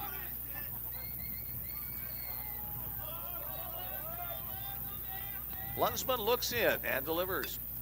Breaking ball, fouled back. Lerma waited well on that pitch. Just got the bottom half of the delivery.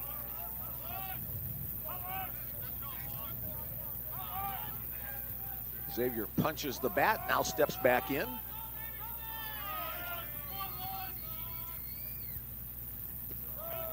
Low and in, a nice stop by the catcher, Ty Farwell. Carter Clairhout, the runner at third. He'll get his lead in foul territory, get his momentum going home in case wild pitch, pass ball will give him an opportunity to score.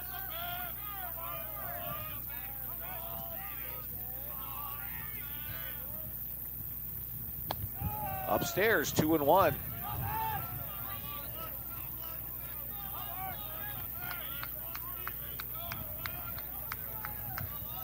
Dylan Holmes on deck.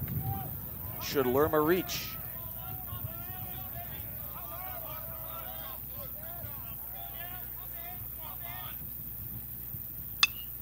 Pop foul out of play, right side, 2-2. 2 balls, 2 strikes, 2 outs. A total of 2 runs in the game, 1-1 our score.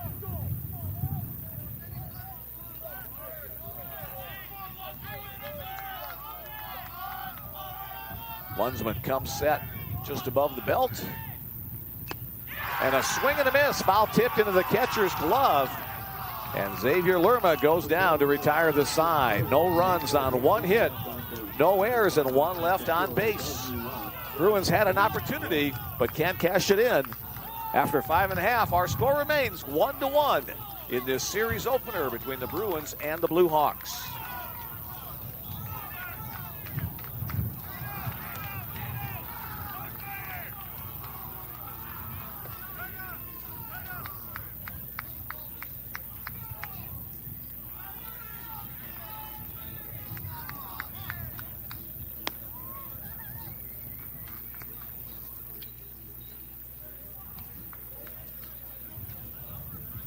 Before the season began, the Frontier Conference baseball coaches had their preseason poll.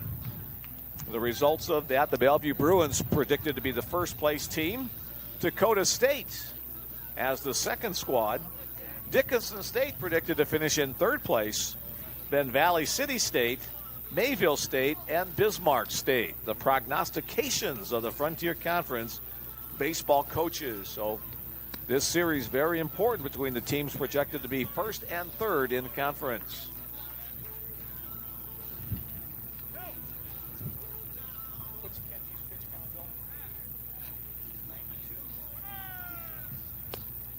Kenji Miller will begin the bottom of the 6th inning. 92 pitches already thrown today. He's become more efficient over the last couple of innings after giving up a couple of innings of 20-plus pitches early in the game. He'll be looking at the bottom part of the order for Dickinson State, the 6, 7, 8, 9. Here is the first baseman, 6-hole hitter, Moses Dokes. 0 for 2 today. Backdoor breaking ball. Strike 1 call, a good start. The Bellevue Bruins predicted to be the 22nd best team in the NAIA in the national preseason poll. They've worked their way up to the 3 spot, however, right now. 1-1 the count on Dokes.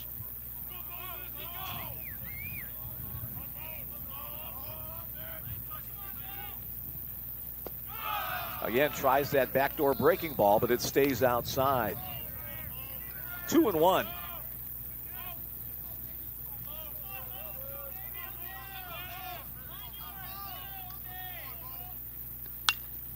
Fastball hit out of play right side.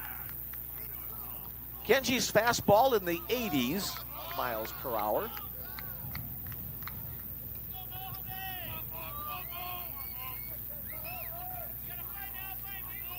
His strength is his ability to mix and match. Just off the outside edge on that changeup. So the count goes full. Important pitch upcoming on the leadoff man in the bottom of the 6th inning.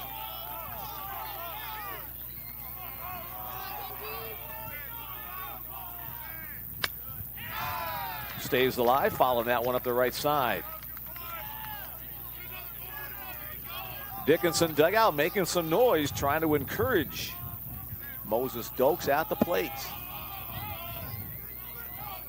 Bellevue dugout making some noise as well, encouraging Kenji Miller. Lined up the middle for the base hit. Kenji had to come down the middle with that pitch, and Dokes turned it around.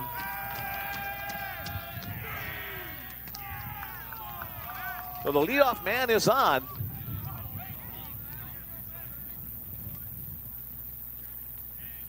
Michael Doubt coming to talk to the home plate umpire. Looks like we're going to have a pinch runner. Turn just a little bit more, young man. 33, there we go. The pinch runner is Jacob McIntyre. Number 33, Jacob McIntyre.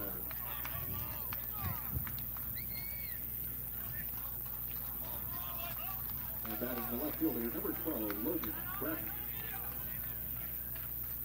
A visit from head coach Dwayne Motlix to the mound. Over 90 pitches thrown by Kenji, close to 100 in fact. Let's see if he's going to make a change or go with his veteran pitcher.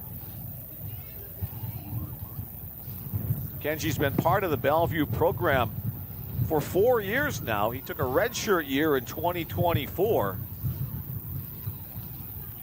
First team member of the conference all-star squad last year, a perfect 9-0.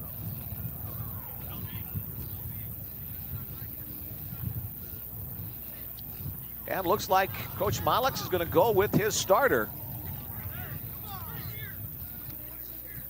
Logan Bratton will be the batter. A walk and a strikeout, his body of work so far.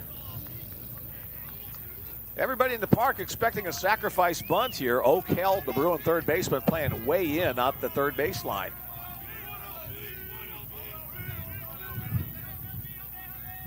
Shows bunt as Miller throws the first, so that's a giveaway there. Although about 98%, that's what you would do in this situation anyway. Not a lot of mystery, but let's see what unfolds.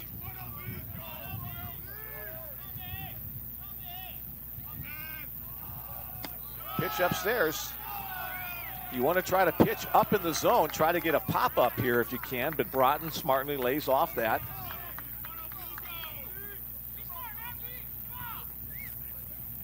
Bratton has no sacrifices yet this season. Again, the throw to first. Again, he shows bunt. Trying to keep the base runner a little bit closer to the bag.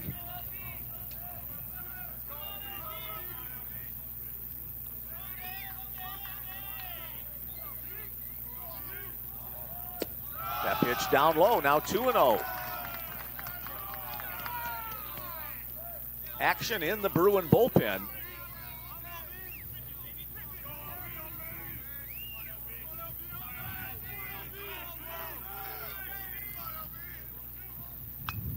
Popped up and out of play.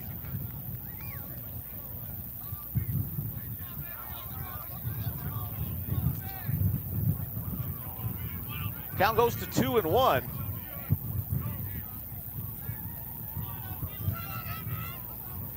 Again, held, remains in at third.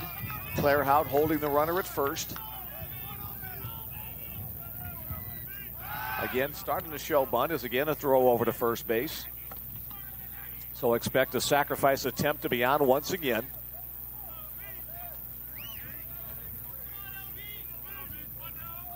Only 7 sacrifices on the season for Dickinson State as a team. Strike called as Bratton showed bunt, pulled it back, trying to swing, but took a pitch right down the heart of the plate. Now 2-2. That'll allow Held to back up a little bit. Couple of steps in. He's still in front of the baseline.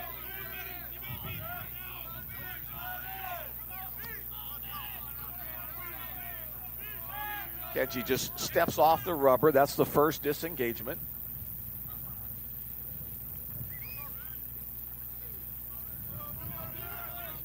McIntyre with the lead at first. Again, they'll go over that way. That's the second disengagement.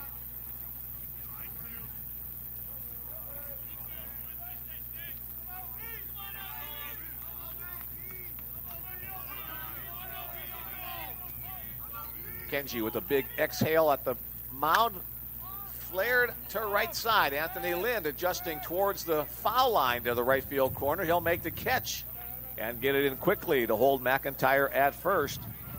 So a failed sacrifice leads to an out and no advance by the base runner.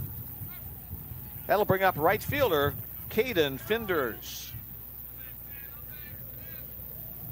Finders will walk in a single in his 2 plate appearances today.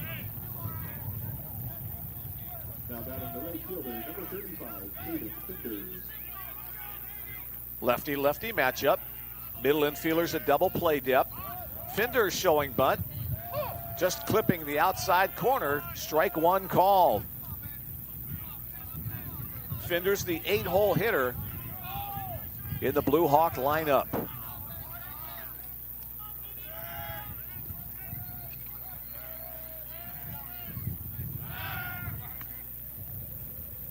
Again, the throw to first. Just a little keeping you in mind throw.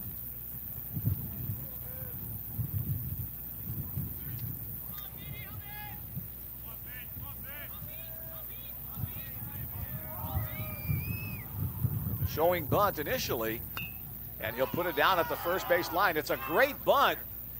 Nice hustle by Lerman to come out from behind the plate to make the barehanded throw to first. So the sacrifice is successful by Finders. That advances McIntyre into scoring position. 2-3 on the putout. And that'll bring to the plate the 9-hole hitter, center fielder, Jaden Roberts. Roberts 0 for 2. A strikeout, both of them strikeout swinging. 7 strikeouts on the game for Kenji. Would love to add 1 more. That one's hit well to left field. Aiden Macaris to the corner. That's going to be in foul territory. Just a long strike off the bat of Jaden Roberts. He gave it a ride, but it winds up about 10 feet into foul territory. Just outside of our camera view. Hopefully we eventually want to have a multi-camera view at the new facility, but it'll just be the single camera for this year. 0-1 the counts. Miller again comes set, looks the runner once, and delivers. On the outside, Black once again. Kenji spots one for an 0-2 count. Let's see if the Bruins try to go out there again or maybe even a little bit further to try to get Roberts to chase. That's where Lerma sets up. That's where the pitch goes. Good job by Roberts not to chase off the edge. 1-2 the count.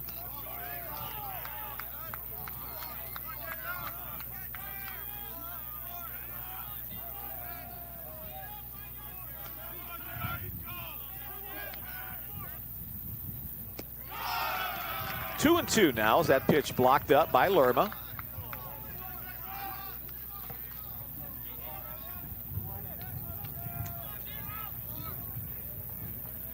Big pitch upcoming with a 2-2 count. 1 on and 2 out. Fastball, strike 3. Kenji Miller comes through big once again. He allowed somebody on the bags, but keeps him there and gets a slew of handshakes and fist bumps from his teammates as he comes back to the Bruin dugout. No runs on one hit. There were no errors, and again, one base runner left on. 1-1 remains our score. The Blue Hawks have left a base runner on in every inning, including the first and the second when they left 2 on. 8 left on for the game. 4 left on for the Bruins. Which team's going to be the first to cash in on the opportunity, as both starters have put up quality starts? Bottom half of the Bruin order: Holmes, Spellacy, and Lind. Only 3 hits allowed thus far by Mason Lunsman.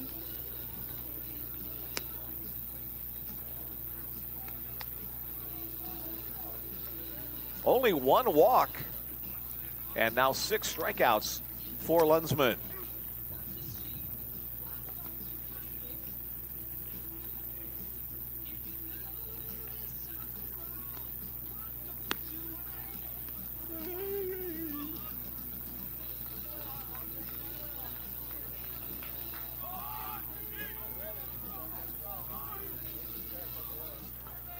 Bellevue designated hitter Dylan Holmes, the first man to face Blue Hawk starter Mason Lunsman.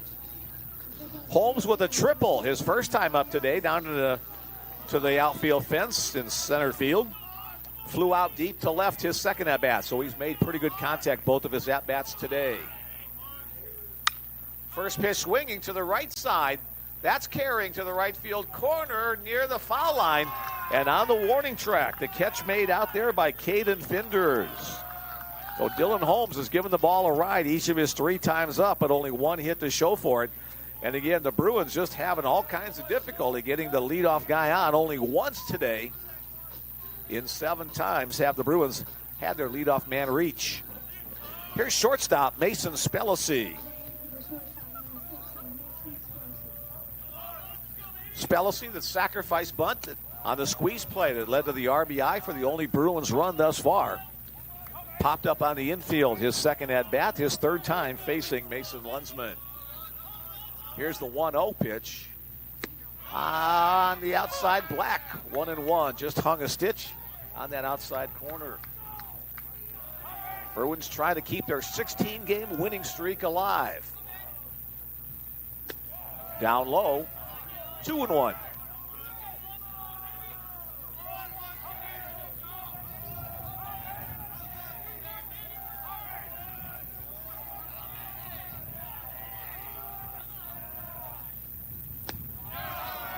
Just off the outside edge there, now 3-1. Spellacy can afford to look for a perfect pitch here. The 3-1.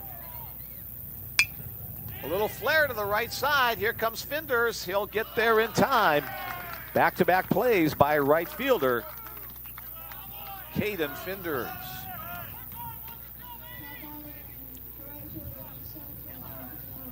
Anthony Lind, the Bruin right fielder, steps in. Anthony, a ground out and a walk, his body of work today. Little waggle of the bat as he awaits the pitch from Lunsman.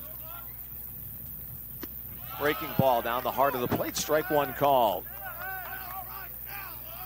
Bruin fans hoping the bottom of the order can get something going here in the 7th inning.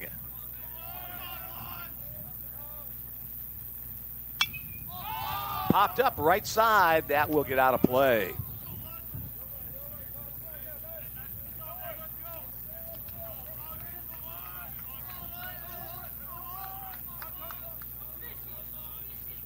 Oh, 0-2 on Anthony.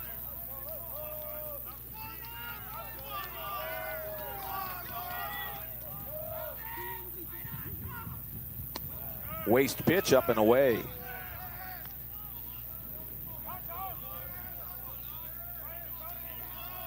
Anthony, the only Omaha Bellevue area kid in the starting lineup, trying to keep the inning going. Stays alive, flaring that one out of play right side. Again, Finders giving chase. He'll run out of room. Jalen Ruffin on deck. Should Anthony reach. Anthony, a big 2-run home run last week in the win over York. That one's hit well to left. Left fielder giving chase.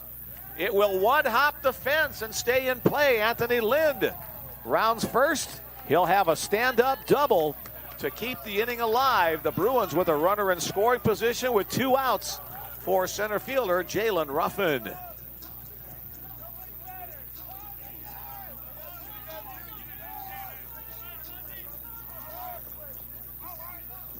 So Lind with pretty good wheels, the runner at second.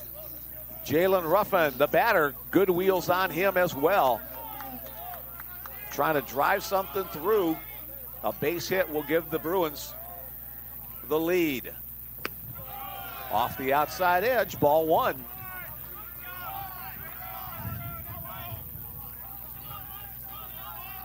Left and center field in playing a couple of steps in. Right fielder Finders much deeper than his other 2 outfield compadres.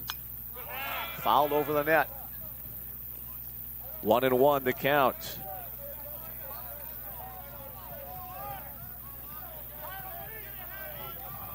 Ruffin has 15 runs batted in on the season, mostly batting in that 9-hole spot.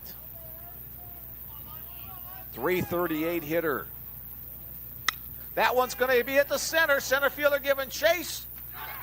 And he will make the catch. Kind of an awkward grab out there by Jaden Roberts, but he's able to glove it and deny the Bruins the lead. No runs on 1 hit. There were no errors and 1 man left on base as we head to the bottom of the 7th in this scheduled 7-inning contest. We've been 1-1 since the 2nd inning, and we're still there in this battle in the Frontier Conference.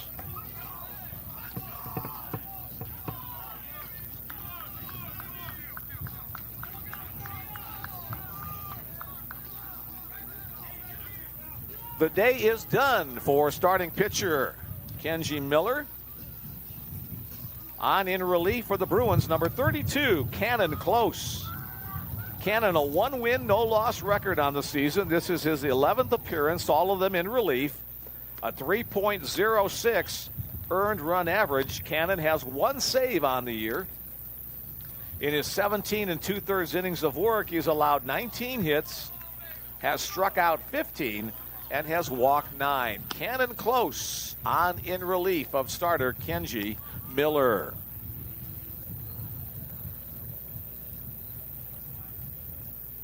Cannon, 6'2" junior. We mentioned earlier, one of the 3 natives of Washington State on the Bruins squad.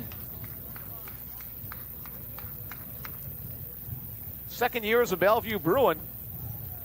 Cannon played in 8 games last year for the Bruins, all of them in relief. Started his college career at Olympic College in Washington. Had a 4.33 earned run average there in 2 years of play. Cannon Close.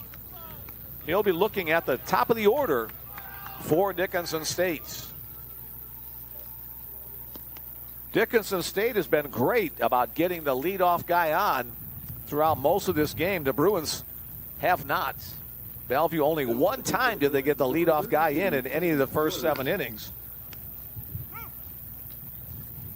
Only twice have the Blue Hawks not had their leadoff guy reach. So it's important here.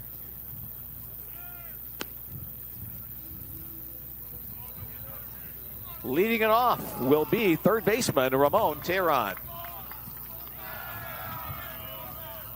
2 for 3 day, and the only RBI thus far for Dickinson State off the bat of Tehran. Leading off for the Blue Hawks, the third baseman, number 32, Ramon Tehran. First pitch from Cannon Close, a breaking ball at the bottom of the zone. Strike 1 called. Had a few more people join us in the ballpark today. The sun which was with us at the beginning of the game. I think it's gone for the rest of the day as clouds have moved back in overhead. Slider 0-2 as Tehran swung over the top of that. Good bite on that pitch from close. Though Kenji Miller cannot win it nor lose it after a 7 inning, had it right the first time, a 6 inning effort. That one upstairs, 1-2 the count on the leadoff man in the bottom of the 7th inning. Again, 3 7-inning contests unless we go to extra innings. Bruin fans are hoping for that here at game number 1. That one's lined to right field. Anthony Lynn sees it and catches it for the first out of the inning. Good pickup of the ball off the bat by Anthony for the first out. Next up, second baseman Jace Buchanan, 1 for 3 today. Now batting the second baseman, number 2, Jace Buchanan.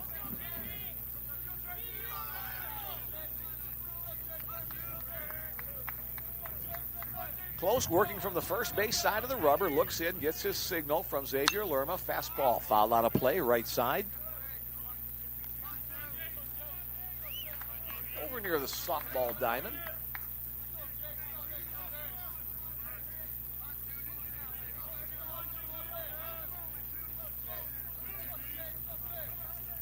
Close, sets at the belt. A little up and in on that one. Spins Buchanan out of the way. 1 ball, 1 strike to count. Bruins hoping for extra innings. Dickinson State hoping to get it done in the bottom of the 7th inning. They're the home team. Bounced up, blocked by Lerma.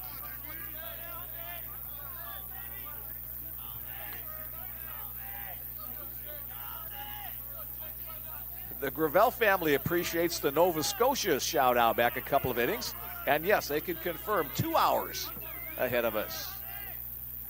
Line hard to center field. Jalen Ruffin will play it on a bounce. So a solid single to center off the bat of Jace Buchanan. Has the base runner on. 2 for 4 for Buchanan. That'll bring to the plate shortstop Luis Rodriguez. Now batting the shortstop, number 15, Luis Rodriguez. 1 for 2 on the day is Rodriguez. Also has a sacrifice.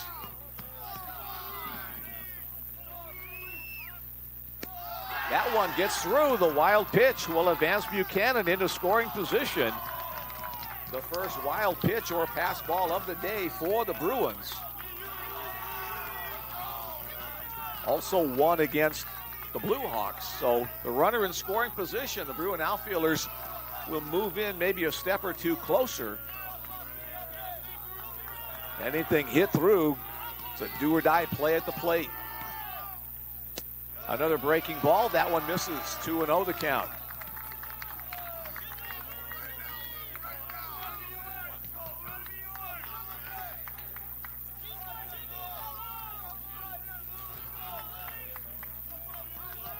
Close. Comes set. Looks the runner back. Down low once again. First base is open, so it's not the end of the world if he does walk in here. It'll set up a force anywhere. The most important guy is at second base, Jace Buchanan. Third base bag. 3 balls, 2 strikes to count. Cannon close, working his way back against Luis Rodriguez. Payoff pitch. Foul out of play. We'll do the 3-2 once again.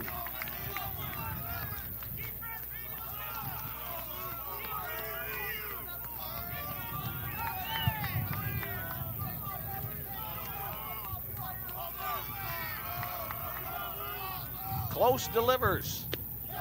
Ooh, just misses. Xavier Lerma turns and talks to the home plate umpire. That's one of the things you really don't want to do, but it looked like it had a pretty good chunk of the plate. The home plate umpire says no, it missed outside. So as I mentioned earlier, it's not the end of the world that a second base runner is on. Now the Bruins have a force at any base, but it's the cleanup batter, catcher Ty Farwell, who'll step in. 1 for 2 today, a strikeout, a walk, and a hit by pitch.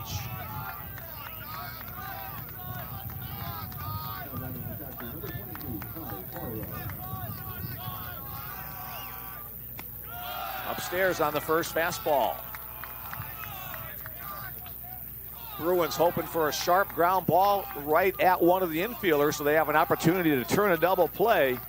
Dickinson State fans hoping for a base hit to give them a chance to win it. Down low. Now 2-0.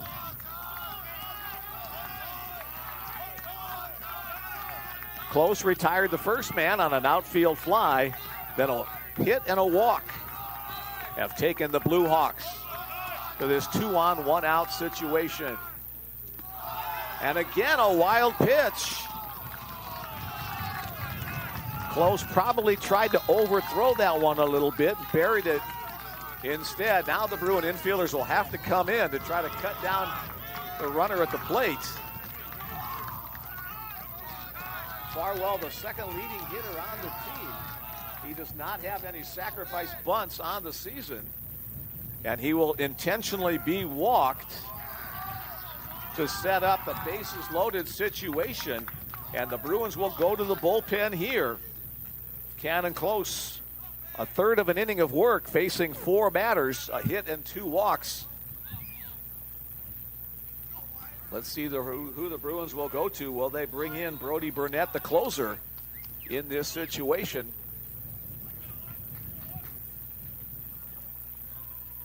And it is number 35. Brody Burnett will come on. He has done a great job on the season as a Bruin closer. This will be his 15th appearance of the season. He has 11 saves, 1-0 record, a 1.04 earned run average. He's thrown 17 1/3 innings, has struck out 18 and has walked only 1. So a control and power pitcher. Again, Sawyer Briner will come on as the courtesy runner for Dickinson State, but the most important guy is the runner at third. He's the winning run in the person of Jace Buchanan.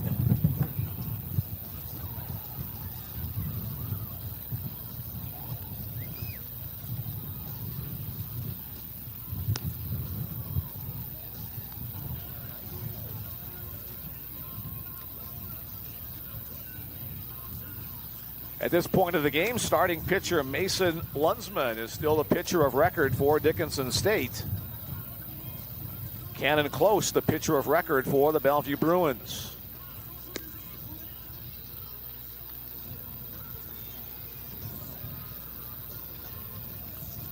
Wyatt Wilharm, the designated hitter, will be the first man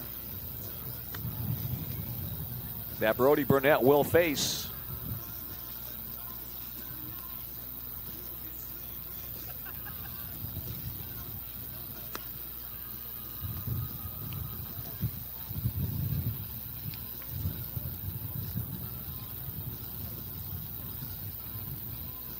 Wilharm with 16 runs batted in on the year, 1 sacrifice, just in case you're thinking that the Blue Hawks head coach Michael Dow might be thinking about a suicide squeeze. It's always tougher to squeeze with the bases loaded because there's a force play at home. Well, it's a little easier defensive play to make. All right, bases loaded, just 1 out. The battle between Wyatt Wilharm at the plate and Brody Burnett on the mound. On the first for the Bruins, number 35, Brody Burnett. Courtesy runner first for Dickinson, number 1, Sawyer Briner. And the designated hitter, number 5, Wyatt Wilharm. Burnett will work from the stretch. First pitch, breaking ball down low.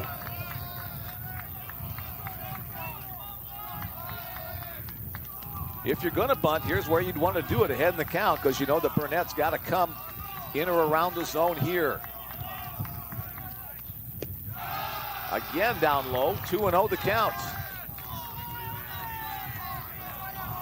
Burnett with only 1 walk on the season, as opposed to 18 strikeouts.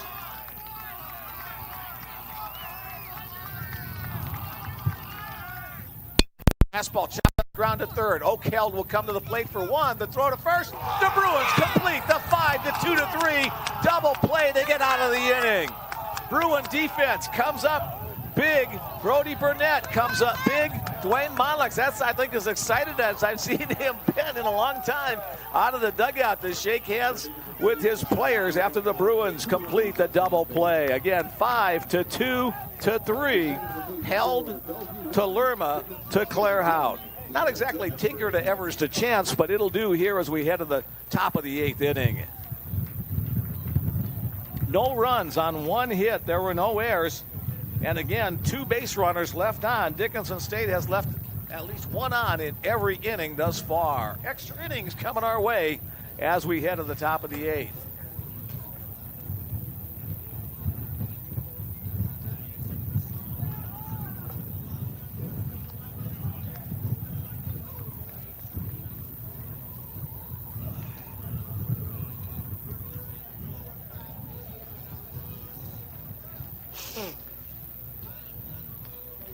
One run on 8 hits and no errors for the Dickinson State Blue Hawks. 1 run on 4 hits and no errors for the Bellevue University Bruins. Starting pitcher Mason Lunsman will continue on the mound for Dickinson State.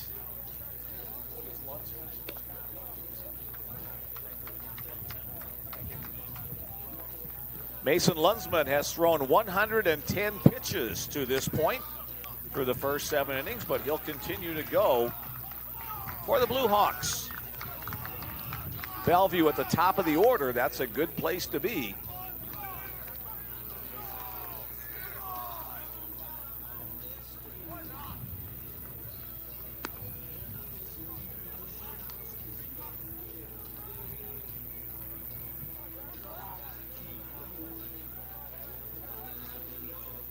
Here we go at the top of the 8th inning.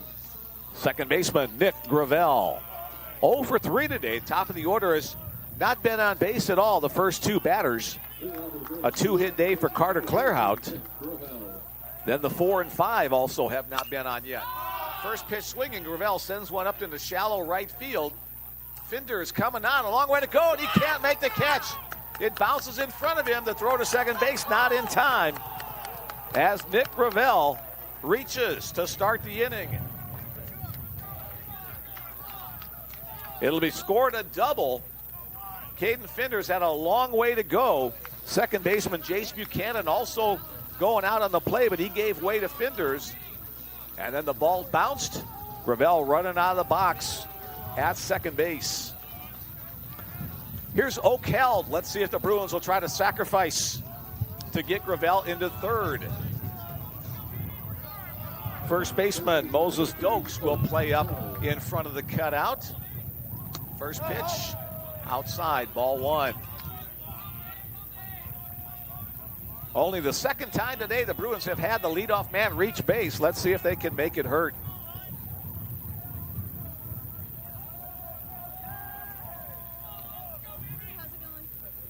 Showing bunt up the third base line, perfectly put down the line. The throw to first base is just in time. Third baseman Marone Tehran coming on for the play. Good hustle by Dokes to get back to cover the bag. So a sacrifice, 5-3 on the play. The sacrifice by Held advances Gravel to third for Carter Clairhout. Clairhout 2 for 3 today. A double and a single. Let's see if they're going to pitch to him. It looks like they are, but they're going to pitch very carefully as the infield will have to come in at all 4 spots. A breaking ball, strike 1, not what Carter was expecting, so he took it for the strike called. Clairhout with 35 runs batted in on the season.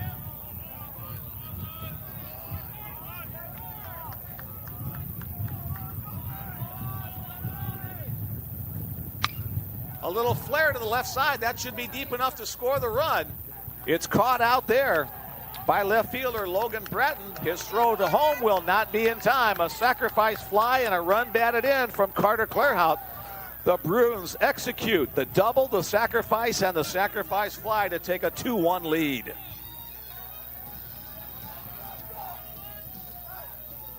Next up for the Bruins, cleanup hitter, left fielder Aiden Macaris. Macaris 0 for 3 today. Let's see if he can jolt something. Macris with 10 home runs this year.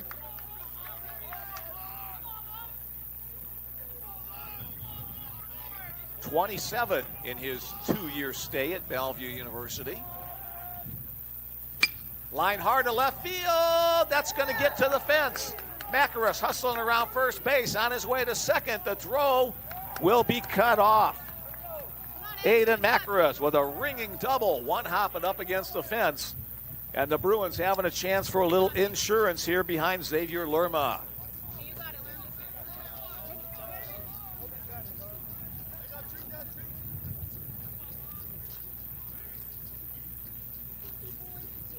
Dwayne Monlex will have a word with Xavier. Xavier, a frustrating day at the plate. 0 for 3, all of them strikeouts, all of them swinging. A chance here to look for a specific pitch and drive it somewhere hard. Vote of confidence with a pat on the back from Coach Monlex as Lerma heads back to the plate.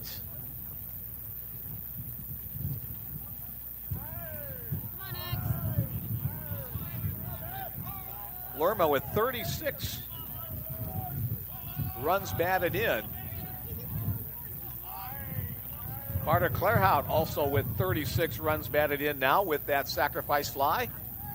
But first, a visit from Michael Dow. And we will have a call to the bullpen for Dickinson State.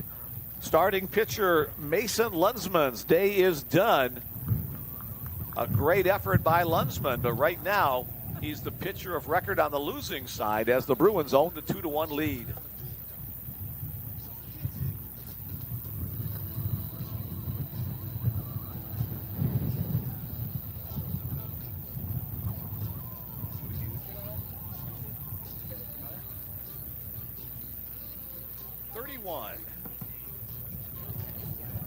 The new pitcher for Dickinson State, number 31, Trent Chavez, a sophomore right-hander out of Casa Grande, Arizona.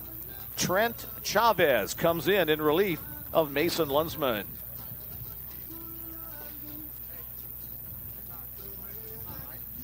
Now on the pitch for Dickinson State, number 31, Trent Chavez. 2 runs on 6 hits allowed for Mason Lunsman. The runner at second base, Aiden Macris, is his responsibility as well.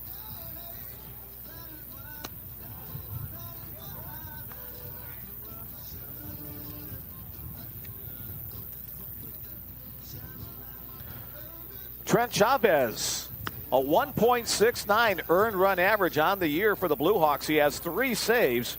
This will be his 7th appearance. He's thrown 5 1/3 innings, has allowed 4 hits, has struck out 4, and has walked 2. Though Chavez, the team leader amongst the regulars, and also the team leader in saves with those 3.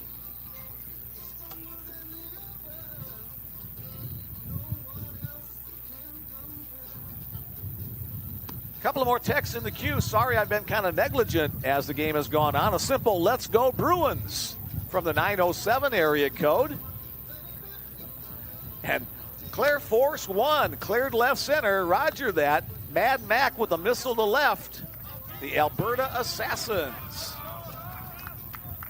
All right, thanks for joining us today as the Bruins take a 1-run lead. They've been dancing in and out of trouble with Blue Hawk base runners. Now a chance for the Bruins to maybe add 1 more here behind Xavier Lerma. Aiden Macris, the runner at second, really good speed.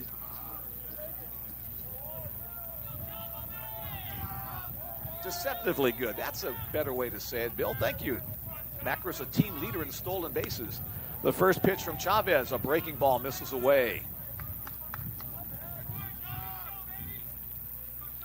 Should Lerma reach? Dylan Holmes, the Bruin batter, on deck.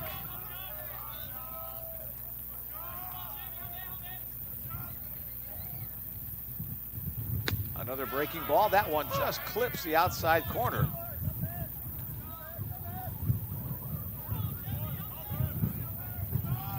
One and one to count on the Bruin catcher.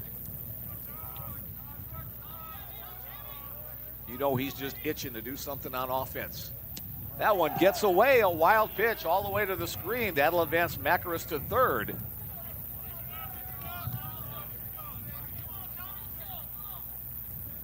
So a few more ways to score the run from there than at second. 2 balls, 1 strike to count on Xavier.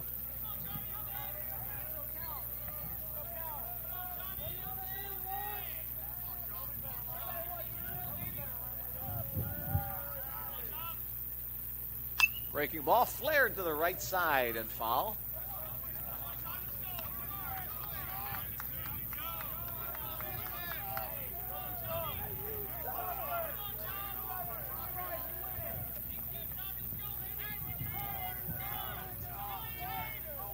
Extra inning contest. We're in the top of the 8th of the first of 3 7-inning games today.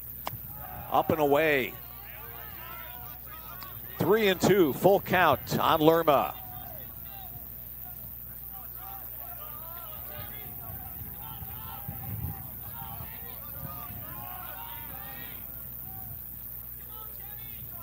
The set near the chin and down low. Xavier draws the walk. That'll put Bruin runners at the corners. Let's see who'll come in as his courtesy runner.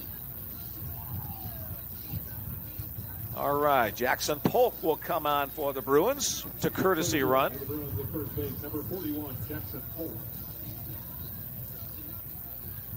First time Jackson's had a chance to stretch his legs today.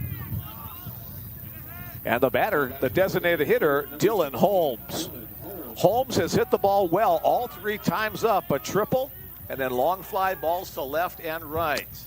Off the outside edge, ball 1.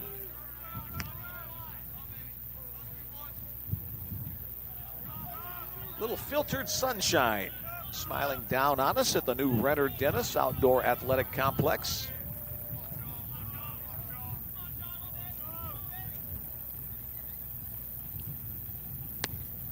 Tardy on that swing, looked like a slider. 1-1 to count.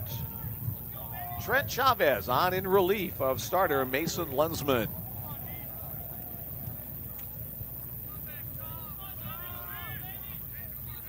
They'll check the signal.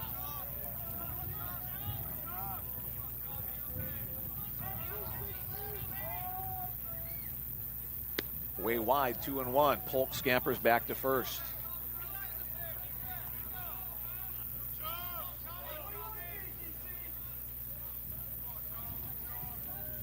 Polk does have 5 stolen bases on the year.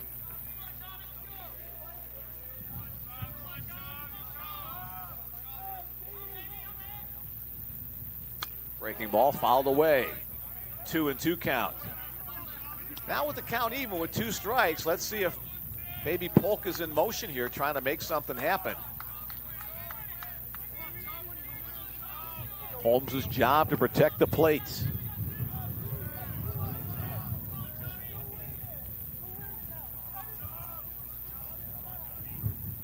Runner does go. Breaking ball is fouled back.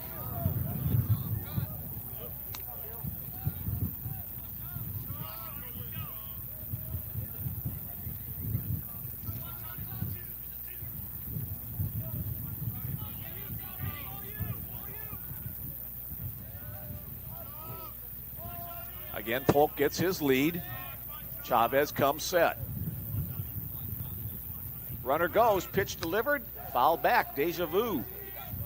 Or Vujade if you're left-handed. Haha.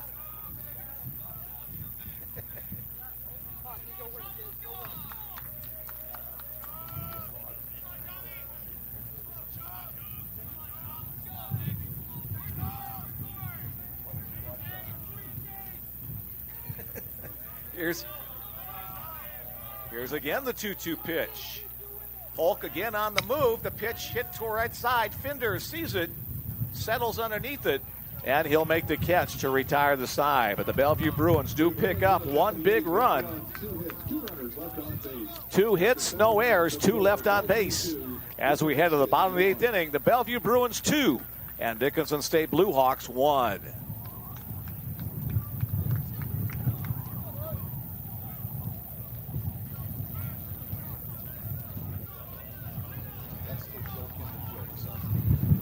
Brody Burnett will come back to try to pick up the win in this one for the Bruins. Came on in relief in the last inning and induced the 5-2-3 third to home to first double play to get out of the bases loaded jam. He'll be looking at the 6, 7, 8, 9. Where am I going here? 6, 7, 8. Part of the order for Dickinson State.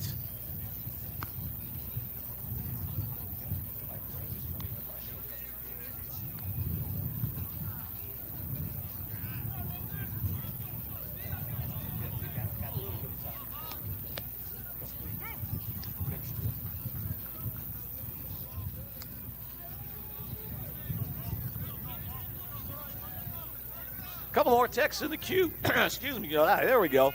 The Alberta Assassins. I love it. Let's go Bruins. Yeah, we appreciate the last one. Super closer Burnett. Great double play from the Burnett's listening in Kansas City, Missouri. And one more. Let's go. Close it out, Bruins. Have a day, Jalen Ruffman, from your little cousin Jace in Staten Island, New York. You guys were with us a couple weeks ago, too. Thanks for joining us once again. And also, what's up to the other North Platte natives on the team? All right, thanks for those text messages in game number 1 of today's triple header. Here's first baseman Moses Dokes to lead off the bottom of the 8th. 1 run to tie it, 2 ones to win it for the Blue Hawks. Dokes a 1-for-3 afternoon. Burnett probably the hardest throwing Bruin pitcher. Now 0-2 the count.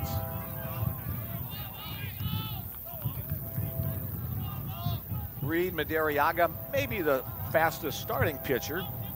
Burnett, the Bruins closer, trying to pick up his second win of the season. Slider carried down, 1-2.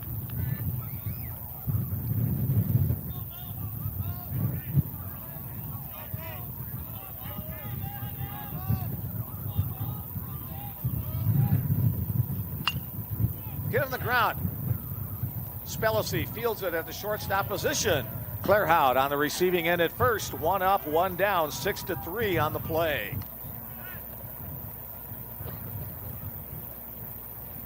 Left fielder Logan Breton is the next scheduled hitter, but it looks like Michael Dowell's going to go to the bench for a pinch hitter here. It'll be number 3, Jaden Salazar. Pitcher for the Blue Hawks, number 3, Jaden Salazar.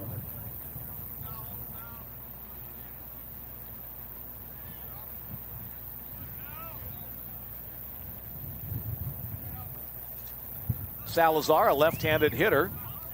262 is his average on the season. He's had a lot of playing time. He's been in 23 of the previous 31 games for the Blue Hawks. Brody Burnett winds and delivers. Missing outside with that breaking ball. Again, hi to his family listening in. About 3 hours away in Kansas City, Missouri, at down I-29.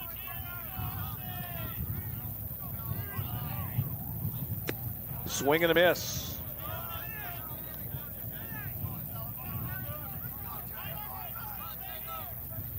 Burnett, 6'5", 230 pounds. So he's a force on the mound.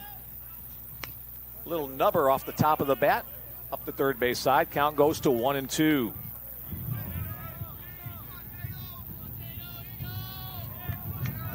Caden Finders on deck for the Blue Hawks.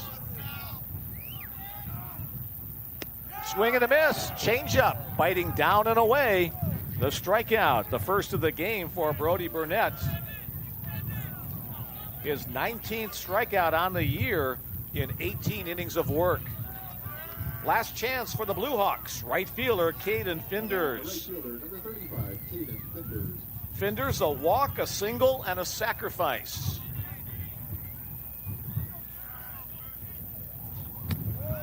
Fastball just off the outside edge. That's where Xavier Lerma, the catcher, was set up. Just missed the pitch there.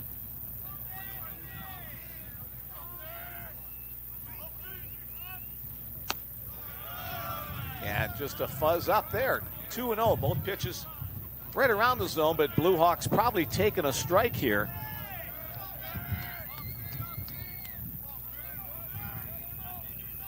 Burnett looks in.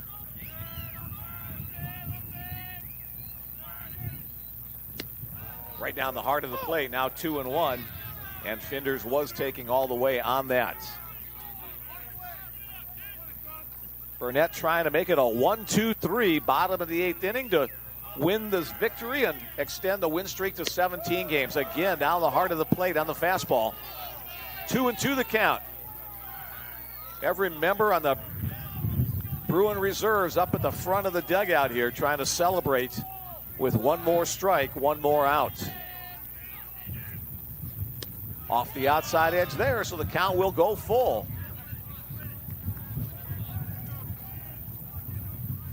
Finders representing the tying run. Bruins trying to keep him off base.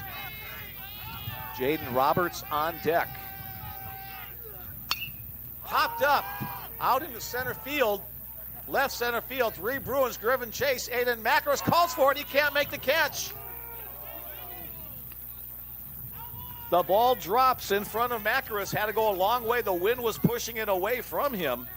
Mason Spellacy also in the neighborhood. Jalen Ruffin was there. That'll be ruled a base hit. Finders not running hard out of the box, so he'll just get to first, but he becomes the tying run for Jaden Roberts. Roberts 0 for 3, all 3 strikeouts. Another flyover as the first pitch swung on and missed on the slider.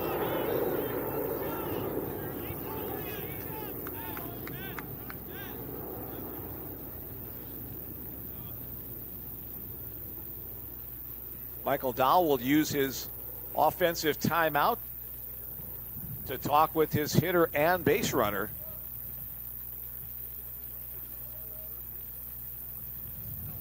Trying to get a little confidence behind Jaden Roberts. Don't know what else you can say other than get a hit with 2 outs in the inning and the tying run on at first.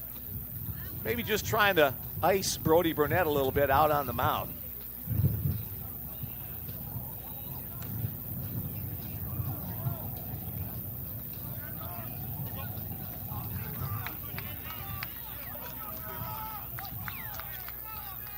All right, everybody back to their spots.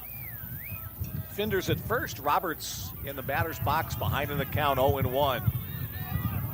Brody Burnett comes set at the letters. Another breaking ball, another strike call.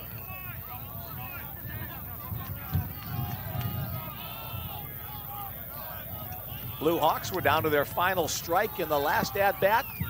They're here once again. Fastball, tried to check it, bounces away from Xavier. That will allow Finders to get down to second base on the wild pitch. Roberts started to go with the swing, able to hold up in time, however, on that pitch he read down. Now 1-2.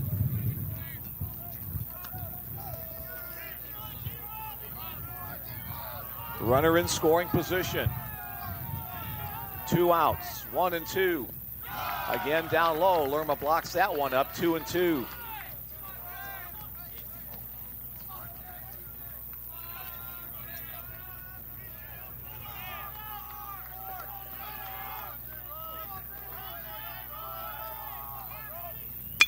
That one's hit well to the left side, but it's going to hook foul. Roberts put a good swing on that. But got ahead of it and pulled it way foul. Count remains 2-2. 2 balls, 2 strikes, 2 outs, 2-1 our score. Bruins trying to extend their current 16-game winning streak. A breaking ball again. Lerma blocks it up, but it's down low. Count goes full. Top of the order awaits on deck. Ramon Tehran has had a couple of hits already today. Bruins hoping to finish it here. Burnett delivers, chopped foul. We'll do it again.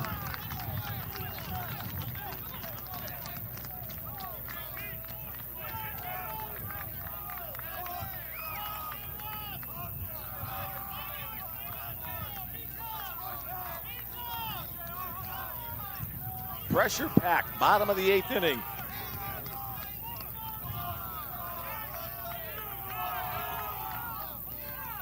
Three-two pitch. Strike 3 called on the outside edge.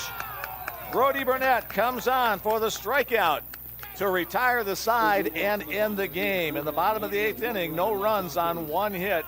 There were no errors and 1 man left on base. The Bellevue Bruins make it a now 17-game winning streak with a 2-1 victory. The Bruins are now 28-3 on the season and remain unbeaten, now 9-0 in conference play. With the loss, Dickinson State drops to 16-16 overall and 3-6 in conference play. The winning pitcher in relief, Brody Burnett, now 2-0 on the season. 1 down, 2 to go on today's triple header. We're going to take about a 25 or 30-minute break, and we'll be back on the air with more baseball action in the Frontier Conference. Mick Krupski signing off for now. Come on back for more baseball on the Bellevue Bruins Sports Network.